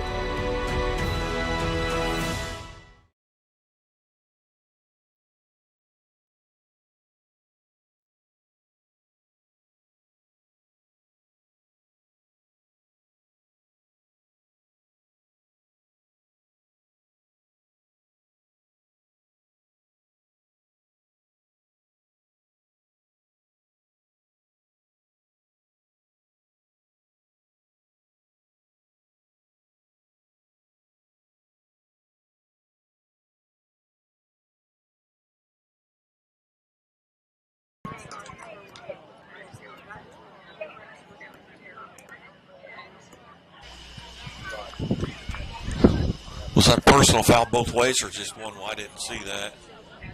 So personal foul charge to Queen City. And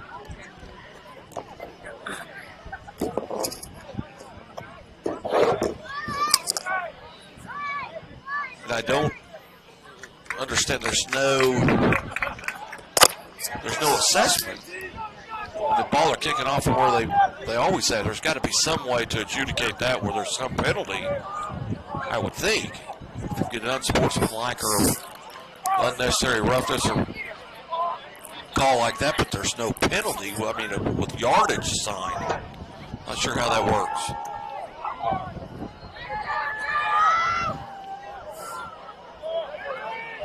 So Queen City to kick off. And it is 54-0 here early in the third quarter. Squib kick going to be taken up to 15, across the 20, out to right about the 25-yard line. Now we've got another flag.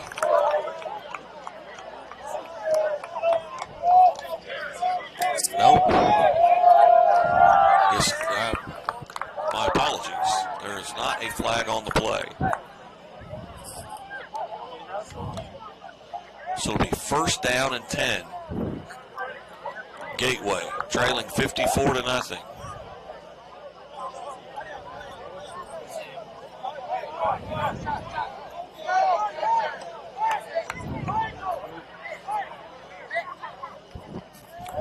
Looks like the referee's trying to push these teams further apart. But there was a flag. So that was against. Marked off an additional 10 yards, but I did not see what the call was. I thought I saw a flag come flying in. Evidently it was on Queen City.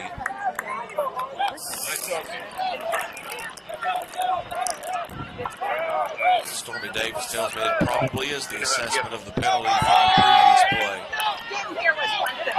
Handoff in the backfield. Kind of runs right into offensive lineman. And then a defensive lineman is forced out of bounds. He's going to lose about 2 on the play. Just really tough to run the ball outside because there's no width to the field at 28 yards wide.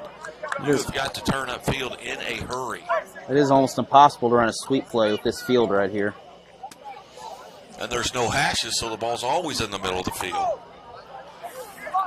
And you got three big linemen right there waiting for you up the middle most of the time. So it is not a runner's game sometimes. Speaking of not runner's game, We Love was able to get free. We have kind of a broken play there in the backfield. Lovelady able to make something positive out of it. He's going to pick up almost 5 on the play. Going to bring up third down and about 6. Did a great job of not being brought down by the 4 or 5 people that were able to get their hands on him. Lovelady's is a big kid, 6'5", 215 pounds. He has been rather careless with the football. He's fumbled twice and nearly fumbled that time.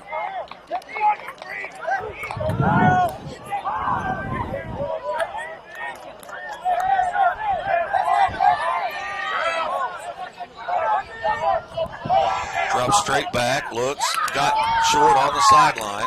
He makes one guy miss, and he's going to be close to a first down. Looks like he may have it on third down and about 6. He's going to get down to the 10-yard line, and that'll be a first down. So having some success. It's like first and Here goal. Now it's first and goal.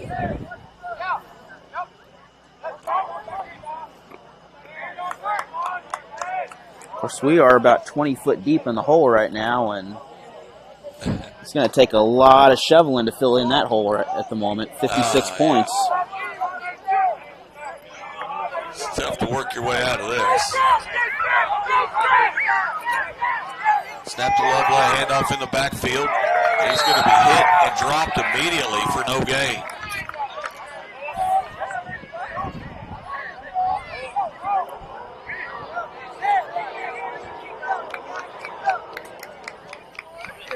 I believe, is it tomorrow or Monday, the big Chiefs-Ravens game there? That is Monday night. That is the really hot game of the week for 2 undefeated teams right now. This could determine Monday night who the 1 seed is in the AFC. Snap back, he's going to throw a 9 route. He's got a guy there. We've got to get those kids. They're going to get run over. And they are standing literally right on that line right there. Yeah, that was nearly... They're still standing right on that line right there. It's...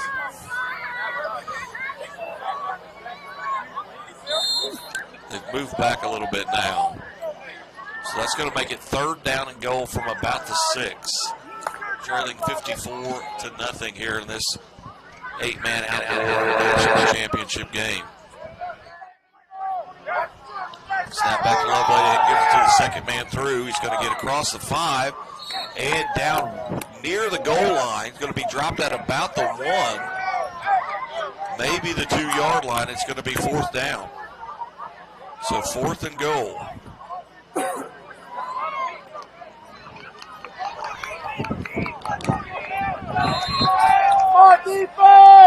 Just for all intents and purposes, you feel like they got to punch it in. They're probably.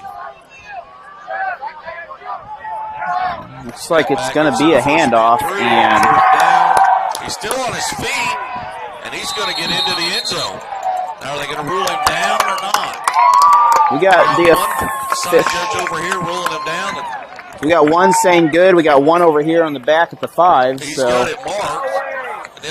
And there goes the referee a signal touchdown. So that is a touchdown.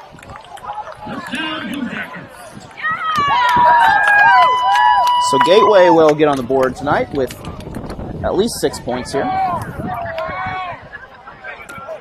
54-6 now. Yeah.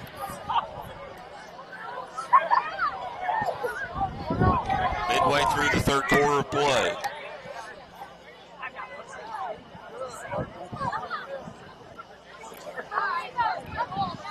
They will line up and go for 2.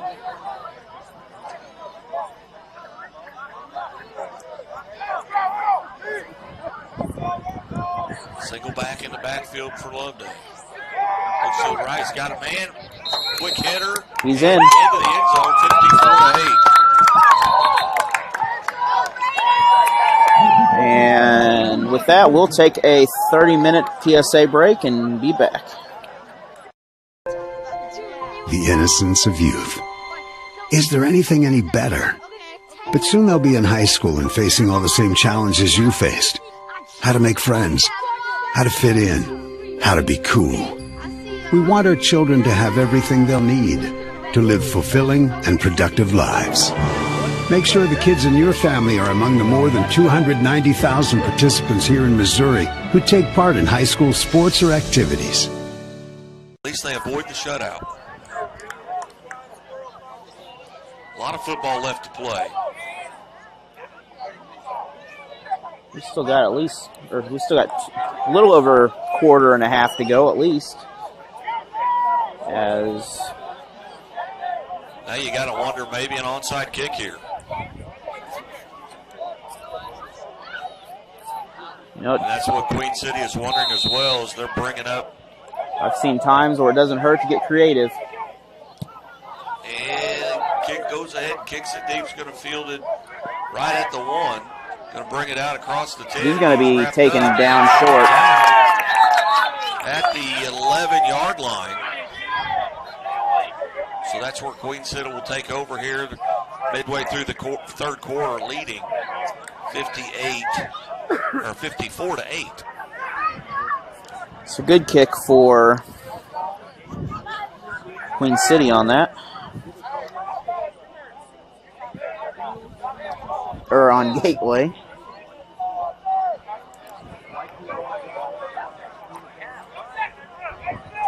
Ball at the 11, 1st and 10. Rush is in the backfield again. No backs with it. 4 wide receivers spread 2 to either side. Now we've got a flag. Maybe an illegal defense. Actually, there's 9 guys on the field. Well, you can't have 9 in an 8-man league. Yeah, that. I was trying to figure out who's supposed to be off the field. So that's 5 free yards. yards. Worth a try at 54-8.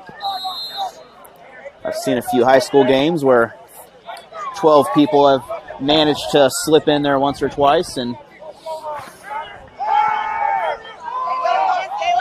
throws it long, does Rush down the right side. Out throws everyone. The closest man to it was the defender from Gateway.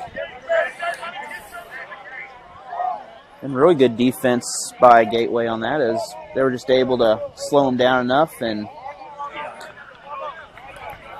Because we've seen his arm is accurate. He can. Second down and, well, what appears to be 6 after a 5-yard penalty, but It's a depth perception right there.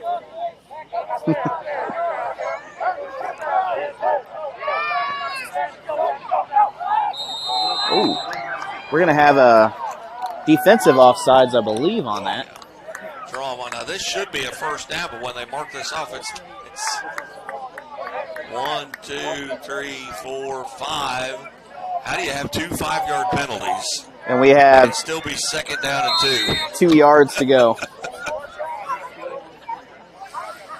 That, I've seen it all.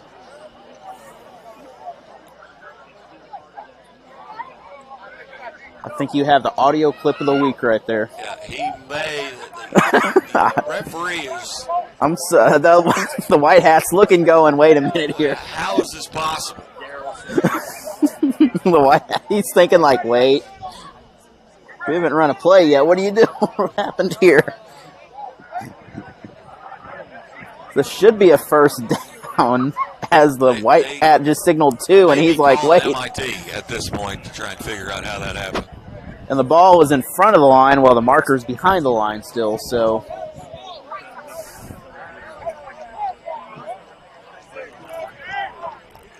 Maybe we need first down. They do figure it out.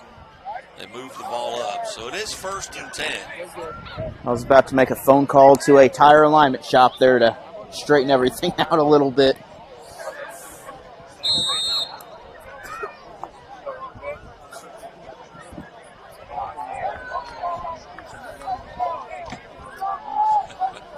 So it is 1st and 10. Rush still in the backfield, single back beside him. He takes the snap. Somebody moved, and I believe that's Queen City. That will be against them, so. So now will be 1st and 15. We would assume 15. Looks pretty close to 15. We have not run a play yet. I don't think we've had a single play yet without a flag or something going on. Rush in the backfield, single wide receiver, or back with him. They rush 4. He looks, he's got a man open here on the sideline. Great catch. I believe he got it. And He did. Keep his hands or his feet in bounds and make the catch for a gain of 5 back to the original line of scrimmage. So 2nd down and just over 10 to go. And I don't know. Now he's looking as if he wants to measure. I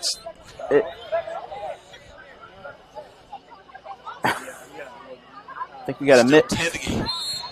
He assumed that was the end of the yard marker. That's why he was looking. Going to run the option. And he keeps it, does rush, and he's going to be met at the line of scrimmage and brought down. It's going to bring up Tough to run an option there unless you're going to bring a reverse back to this side of the field. There's not enough room to pitch it. So big 3rd down now coming up. 3rd down, and we'll say 10. Looks like 10-ish.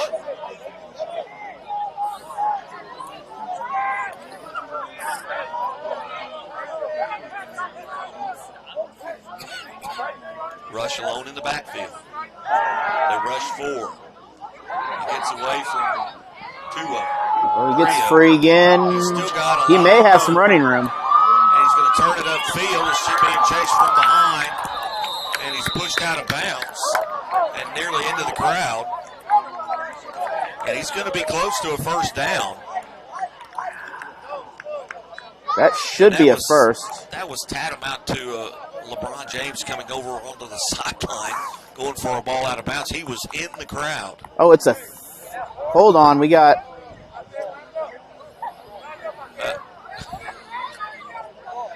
The chain crew and then the referee have an unusual relationship at this point. So when I've done chains, you got to know what that referee's doing all the time, and. But nonetheless, it is a first down.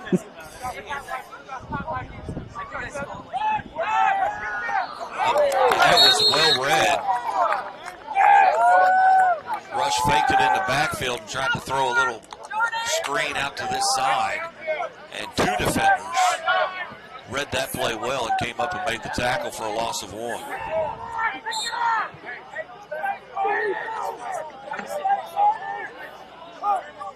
Now, I believe we should be doing a running clock during this half, too, so...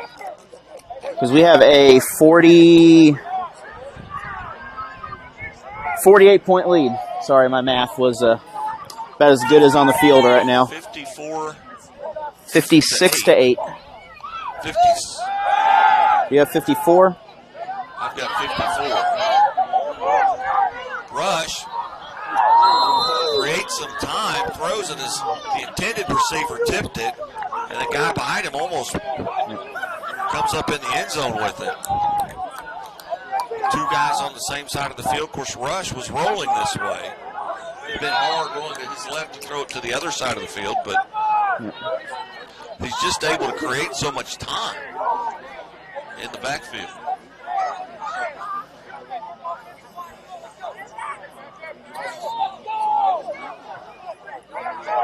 Problem with high scores is it's easy to get knocked off, especially when there's no scoreboard out there to tell you what it is.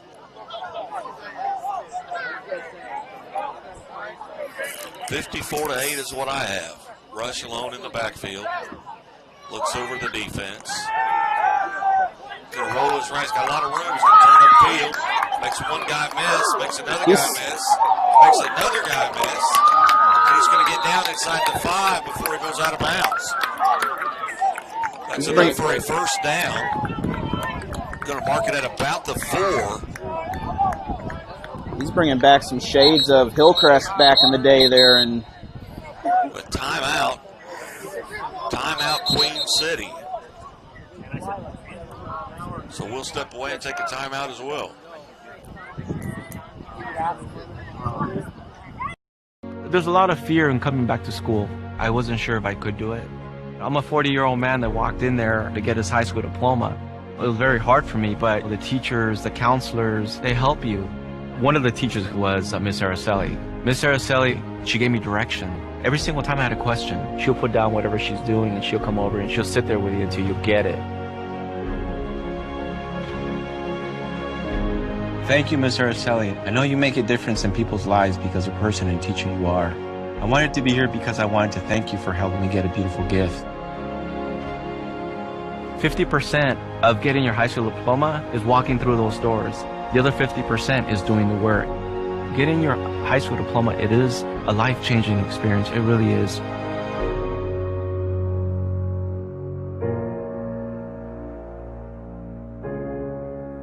Find free adult education classes near you at finishyourdiploma.org. We are back live here at CY Sports Complex in Nixon, Missouri for tonight's 8-man outdoor national championship game. Queen City on top 54-8 at this time. They've got it first and goal from the 4. And off low reverse, and there's all kinds of room, and he's not going to be touched. Not going to be touched. He gets into the end zone, and that was number 81. So that makes it 60-8 now. That makes it 60-8. 60-8. Yep. I don't know if on the carry, and that is Ren Rodriguez. I don't know if Gateway even seen the reverse back there. It just kind of stunned the one side, and really a beautiful setup the way they did that. Well, I think that's where you can have a lot of success, because if you've created a wide side of the field, because you brought the ball outside the middle of the field over here, now you've got a lot of running room on the other side of the field, where if you just run a pitch out here, you've only got 14 yards. Yep. There's been a few times I've seen teams do that, plus add a third reverse to it, and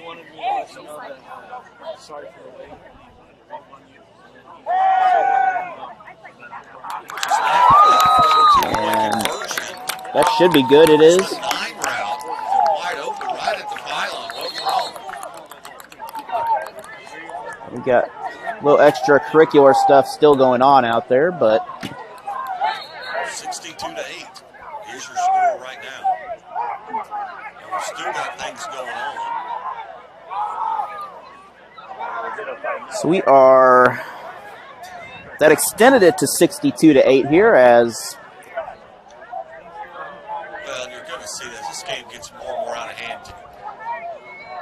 Folks are going to get frustrated because I'm sure there's a lot of jabbering going on out there.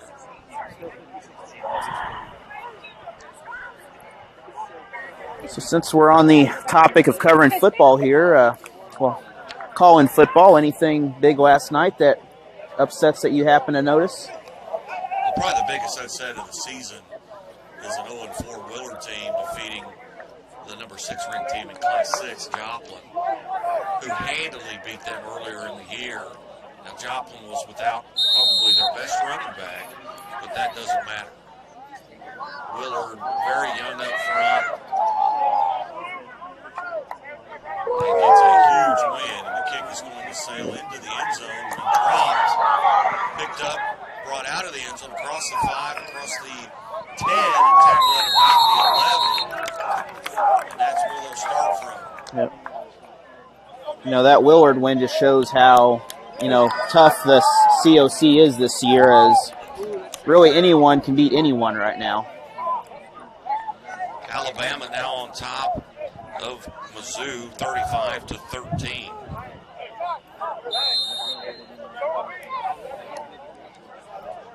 Checking on Missouri State here is Gateway will start 1st and 10 from their 14.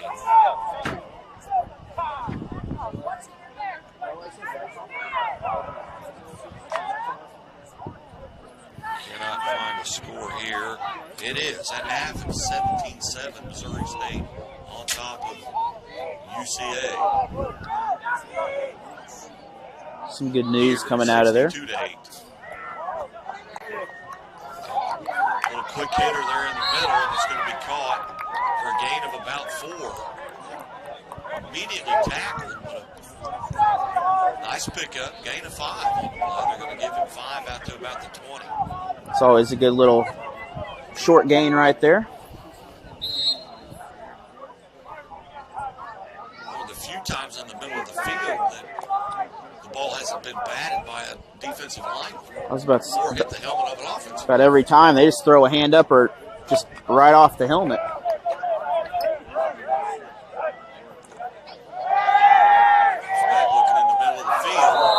Almost picked off. A little hot, probably. That came in. You heard the thud on there come off. Still didn't have the quadruple bounce like that other one had there. Reminds me of the old Michael Jordan commercials back in the day. The trick shot. So tough in the middle of the field, especially a small field like this. Those are passes you've got to catch with your hands. If you're running parallel to the quarterback, you've got to be able to catch that in your hands. And guys a lot of times get those alligator arms because they know they're going to get hit because they're going over the middle. It's hard to observe the ball when you get your hands locked up like that. A quick hitter, double screen out here. Going to be short of the first down.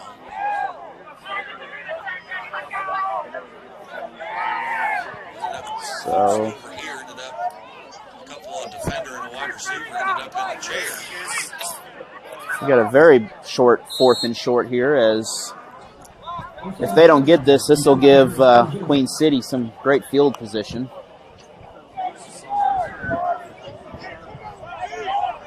Looks like the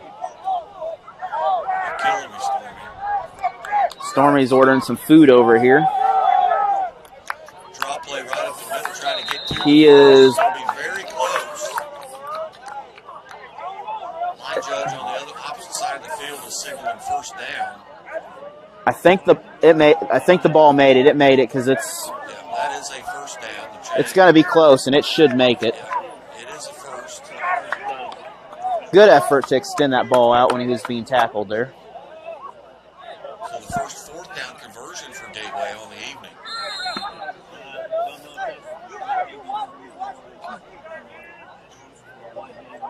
So 1st and 10, ball right at midfield.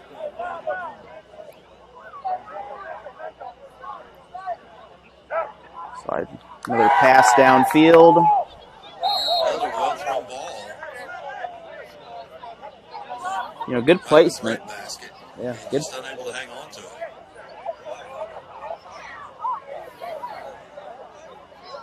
I mean, it almost sounds bad, but you really have to not anticipate the hit. You got to work on catching the ball first. But it's really hard when you are anticipating a hit coming at you.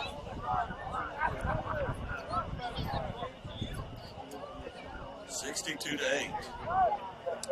We've got kids on the field, and the referee's got to go back, try to get them to go off the sideline. Now we got 2 kids on the field. Well, they're a little further back.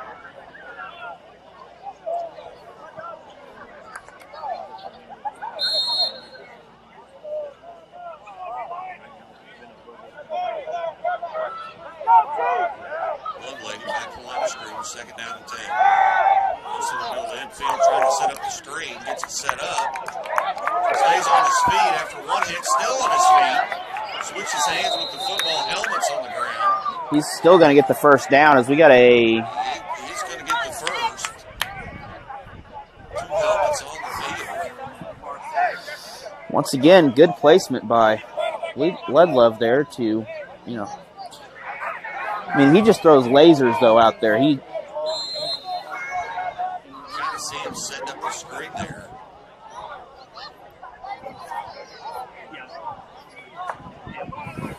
Again, 62 to 8. Nearing the end of the third quarter. Comes straight back, looks over the middle again. That may be intercepted here. But they're going to rule it down as it goes through his arms and goes into the ground. Nice attempt there. That's Nicholas Burns. We've seen carry the football a couple times today offensively. That's something the Asylum has done, is really focus on the tipping the ball, getting their hands up, and just trying to get that interception.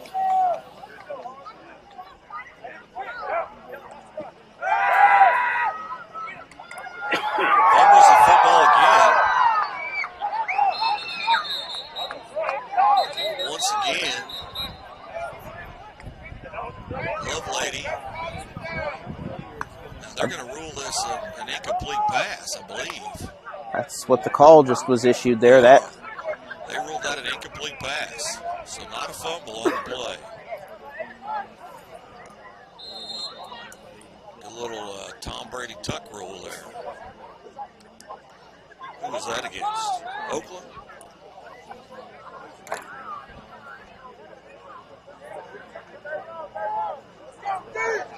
So 3rd down and 10. Ball is at the 13-yard line. They need to get inside the 4, nearly to the 3. Drops straight back. Puts a little air on. Make a great catch. He got the catch. I don't know if it was in. It was in. Touchdown. Beautiful catch. And the official had to do a little backhanded behind the back catch of his own right there. So... The officials on this side, as the line judge was signaling to the back judge that he did get his feet down.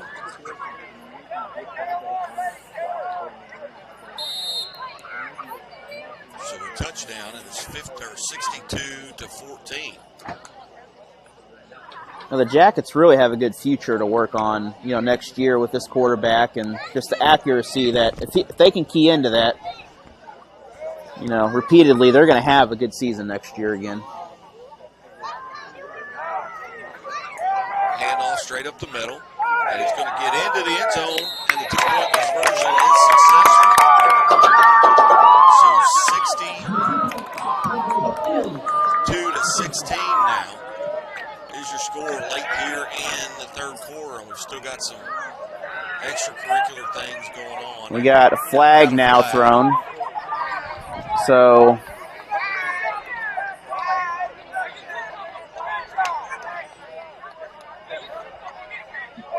McCready's trying to get Lovelady is trying to get his team just get away. off of the field. That's against Gateway. And It seems like it's always the same 2 or 3 that get into it here. Maybe they just need to put seats back behind the bench for them. When the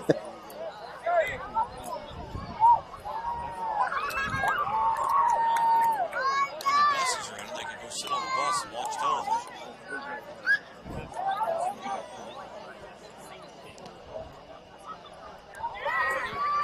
Now, something also going on here, they have the youth football that plays every weekend here, which when I talked to them earlier, that everything's going well. They got several local teams, including one from up around Waynesville, St. Robert area that come down here to play. So it's a good opportunity to keep the kids out of trouble, keep them active, playing football a little bit.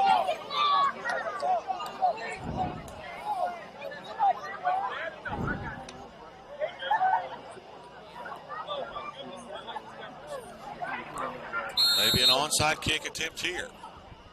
And no. Going to kick it as deep. It's going to be caught. Nope. They still haven't picked it up. Now they pick it up. Pop potato out there. If he gets to the corner and can turn it up, he's got an opportunity. Looks like the ball will start about near the 10-yard line area, somewhere close to that. Oh, maybe. Oh, they're further back. It's going to start around the 6 or 7-yard line.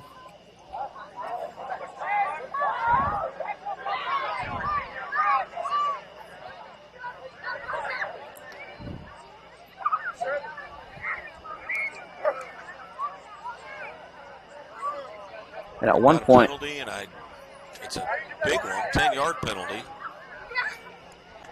I've seen no signal. That must be from the last penalty to assess the yardage. You are correct, and I have forgotten that already. That happened once before. Got 4 backs in the backfield. Little option to the right.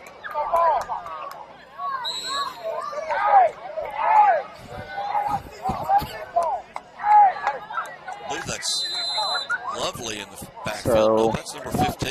I believe we're going to have our end of the period here, possibly. Nope. It is 62-16 right now. 62-16 is your score.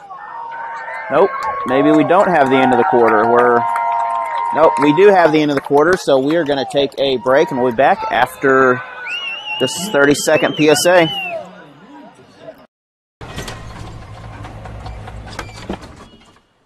Leah, did you put a new dent in that? This one? No. Were you texting and driving again? Yes. Hi, Leah. Hi, Dad. Sorry about your bumper.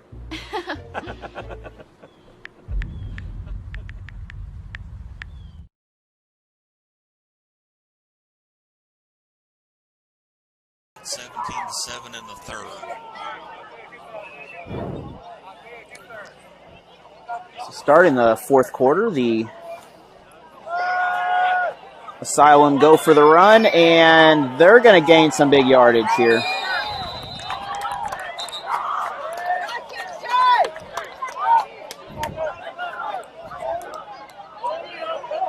And that's going to be an unquestionable first down, as that's something they've really been pretty decent at this game, just that getting open, that short yardage, and breaking it, a 5-yard run to a 12, 15-yard run.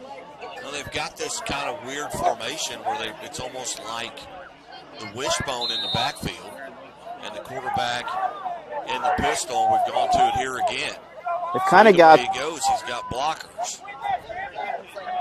And he's going to take it again and turn upfield, and he's still on his feet. Almost fumbled the football, but he hangs on to it. He's going to pick up about 8. It's kind of like a goal line formation almost that they're running there to add a blocker to go either direction. Well, get Rush some time off the field. At this point, being the last game, there's no need in. I think Rush has had 3 or 4 touchdowns at least in this game. Yeah. He's... And a touchdown pass. Once you put 62 points on the board, there's going to be several guys getting in the end zone a lot of times. And Rush definitely has not lost a step from college or high school there. He is quick on his feet still. Once again in this modified wishbone. Going to hand off over the right side. He's got some room, and then met immediately here on second down. Pushes him all the way back to about the 20, but it's going to pick up about a yard on the play. It's going to bring up fourth down. Looks like about 3 yards to go on this down. What is that, 3? Let's say 3. Yeah, looks like about 3. We still have third down on the chains, though. Okay, it's third down.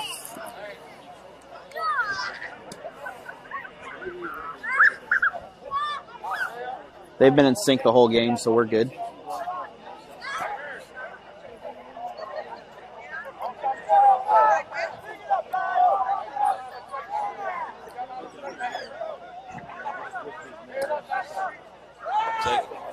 Right straight forward ahead, and he's going to get down to about the 5. We got a flag on this side of the field. May have had somebody line up off sides.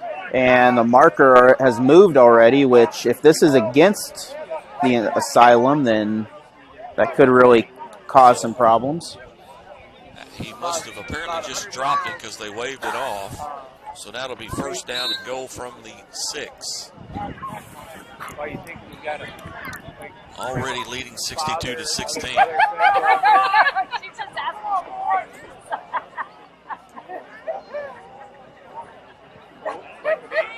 So we have a first and goal here. Field goal, it's now 20-7. I'm gonna put one here. We're gonna put one here. Let's see if they find each other.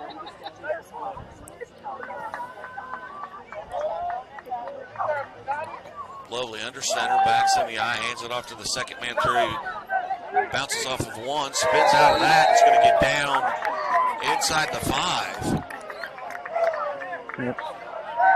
And the Bears have really, they're turning things around. They're starting to, especially after the last couple of years, they're looking pretty solid this year now. And this is a very good UCA team. This is a nationally ranked team.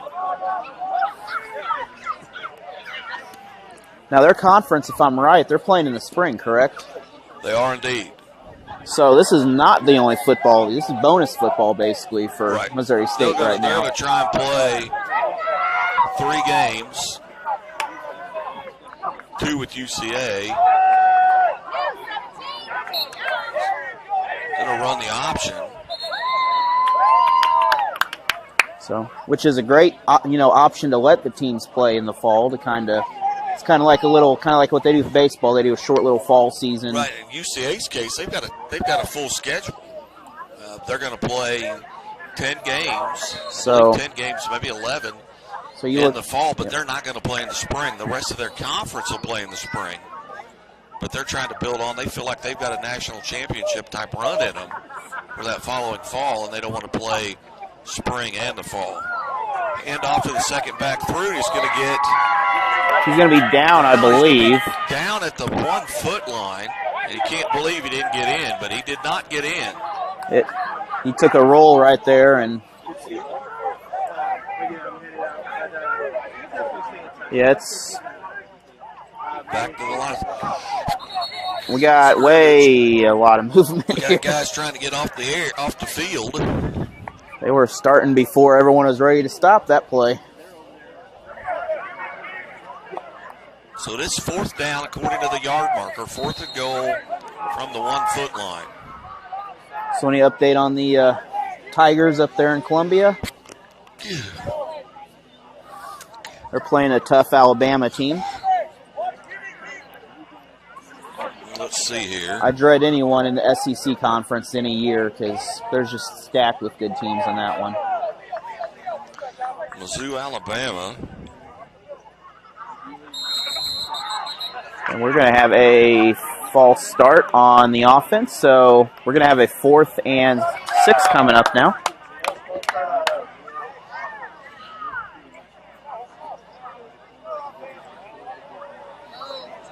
Hmm.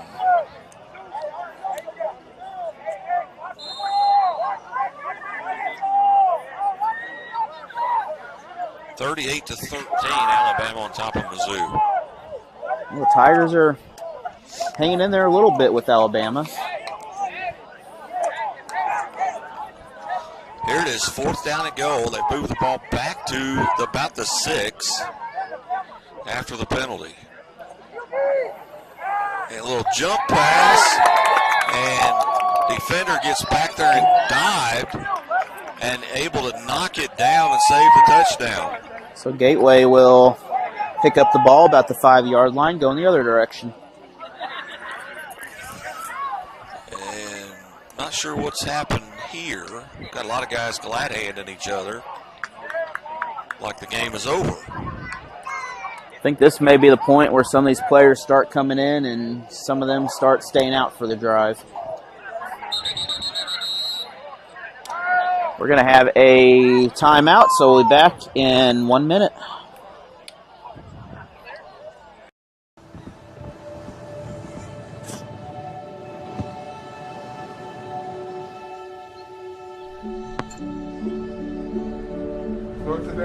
I don't remember how it started.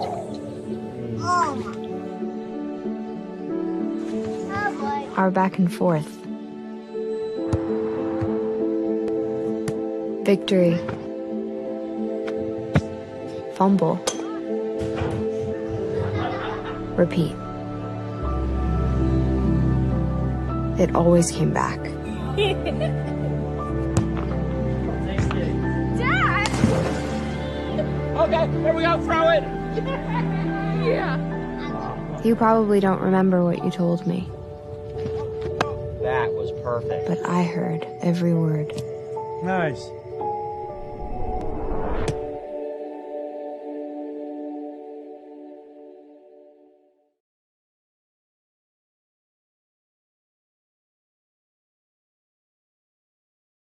Yeah, you're right. I don't. We are back here, and we just realized that they never switched sides at the quarter.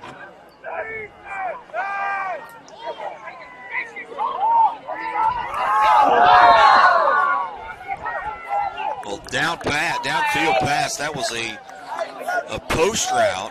Tough pass to catch, though. He had to really stretch to grab that. As It would have been a tremendous catch.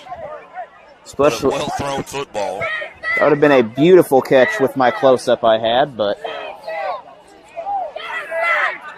also good effort on the defense, though, to get his hand up there without any cover, any contact before the coverage while he's in the air.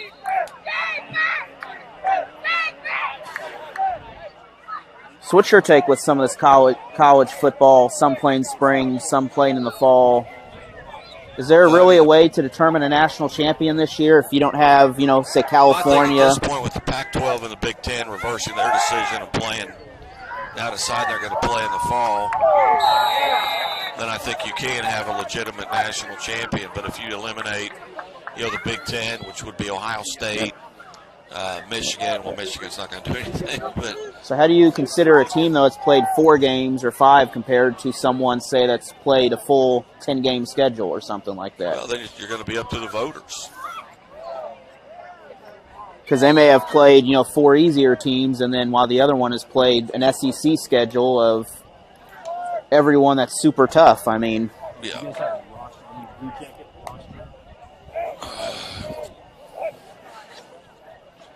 Lovelady drops back, is in the end zone. He steps up and makes the guy miss. He's in the open. Sideline's going to have enough for the first down. He's got a lot of room here.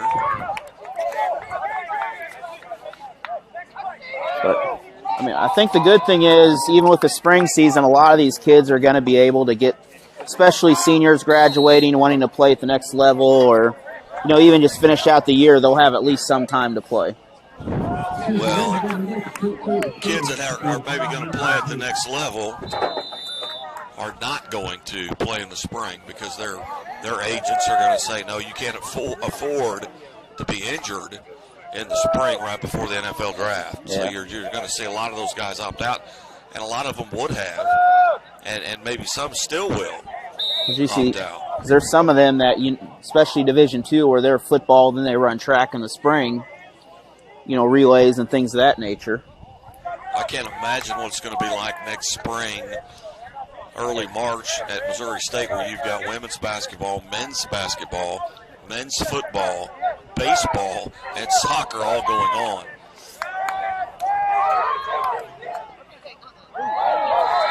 Good tip by the defense there, but like same thing for Missouri S&T and Rolla. Soccer shares the same stadium, football shares the same stadium, track shares the same stadium, and they all play on the same weekend, so you're going to have some really packed. You may have a football game, you may have a soccer game at 10 in the morning and a football game at 5, 6 o'clock at night, and a track meet the very next day.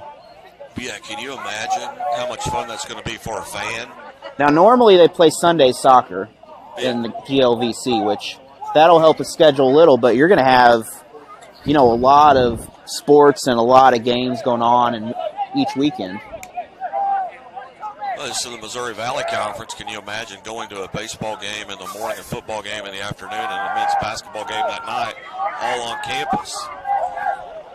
That may be grounding. Yep. Looking for a receiver there, and he's got one in the area, but he didn't turn around. Lovelady's trying to backpedal for his life. Yep. Of course, for someone covering sports, that'd be a dream right there to be able to spend one day and get 3 or 4 sports covered in one, Yeah, if you're taking pictures, if you're writing stories, you're not going to be able to do it. Oh, you're going to be spending some late night hours trying to get those stats down because you're going to have 4 pages of paperwork to look at. 4th and 10 here for the Blue Jackets. Now these teams will return in the springtime for their spring season. Another case, you cannot let that ball get into your pads. You got to use your hands to catch that football. So that should be a turnover going the other way now.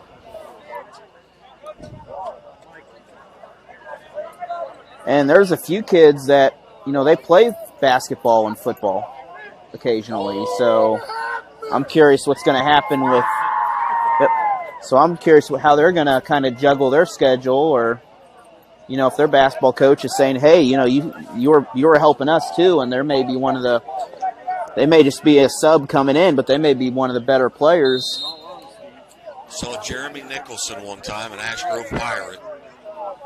Very successful high school career. Went and played at Missouri State University, basketball and football. In the last regular season home game of football, he scored a touchdown. They had a basketball game that same day, exhibition game. Went from the football field to the basketball court and hit a three-pointer. The only player in NCAA history to score a touchdown nice. And hit a three-pointer on the same day.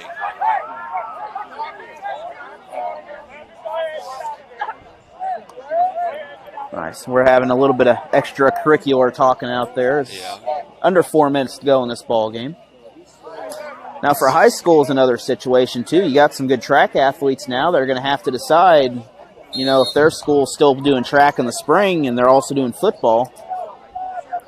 Are you gonna? You may see guys and ladies double up. You've seen that in the past with women's soccer and track and field. I can remember Nixa on the track and field side had a lot of success because they would schedule their track meets opposite their soccer games. So the ladies would run both. They'd run a track meet, and then they'd play soccer. Now coming from Dixon, we have, you could do multiple sports. So we had a kid that played soccer, played golf, and ran track all in the same season. Handoff right up the middle for Queen City. Yep. Going to pick up maybe 2 yards. It's going to bring up a 3rd down and about 6. But he was all state and a state qualifier and everything. So, some people enjoy doing that. They enjoy, just staying busy, competing in different things. You see it sometimes with golf and baseball in the spring on the boys' side as well. So you see guys that play golf, and then they'll go out and play for their baseball team. Golf is a sport that I enjoy, but it's not a sport that enjoys me score-wise.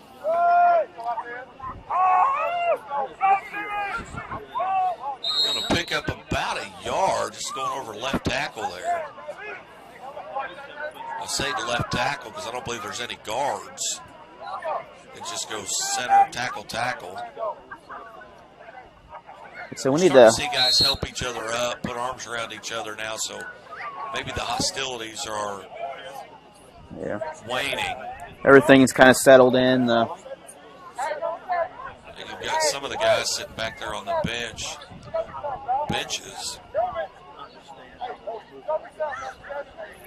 And we need to work on a schedule to go to have a little golf game once in a while there. Yeah, 4th down and 5. Back in the eye. That's going to be against the Jackets on the. Who's this going to be on? Looked like the defense jumped on my end right there.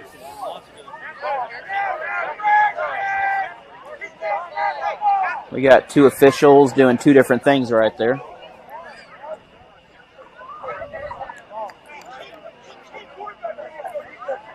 So that is against the.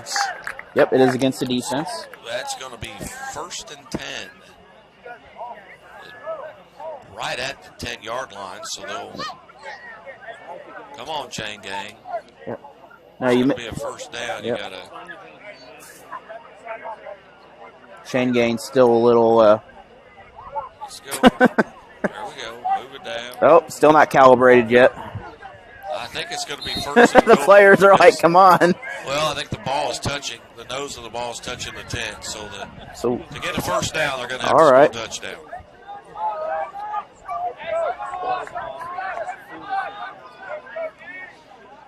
Backs in the eye. They're staying on the ground, trying to run out the clock. Hand off to the second man crew. He's going to pick up about a yard. A little piling on there that probably not necessary. That's definitely a 1st down now. That doesn't need no measurement. Well, we got a 2nd down marker, but we have the marker in front of the chains, and they're 2nd goal. Okay. That's what was confusing, and they're still holding up the markers on the other side, and we're like, not sure what's happened now. I've still got 1 timeout for Queen City here, but I didn't see a timeout signal out there.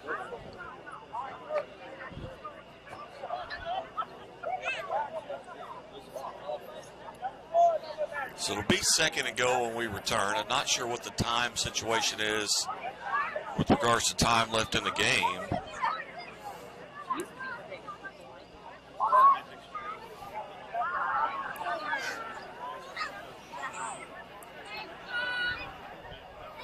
Now, something else I noticed athletic-wise this weekend, or this week, was golf. Glendale upset Catholic the other day, and girls golf? In girls golf, Glendale beat Catholic. I believe it was, I forgot which tournament it was, but it was a pretty good tournament. I think it was SBU or something like that, but. Wow, I did not see that. That is a surprise. If anyone follows golf, they'll realize that's a pretty good upset right there. That's probably bigger than Willard beating Joplin in football. Low snap. Confusion in the back. I think everybody in the backfield touched the football. Let's say we had a lot of contact and no one really sure who to get the ball. He's going to lose a couple of yards on the play. It's going to bring up 3rd down and goal from about the 9.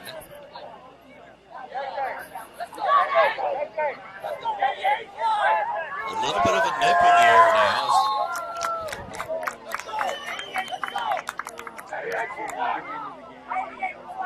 Now, part of the problem we're having with some of these, like especially football season, is, the question is, what do you do when a team, cancels the next 2 games and then they have to go? I mean, you've obviously seen that situation, and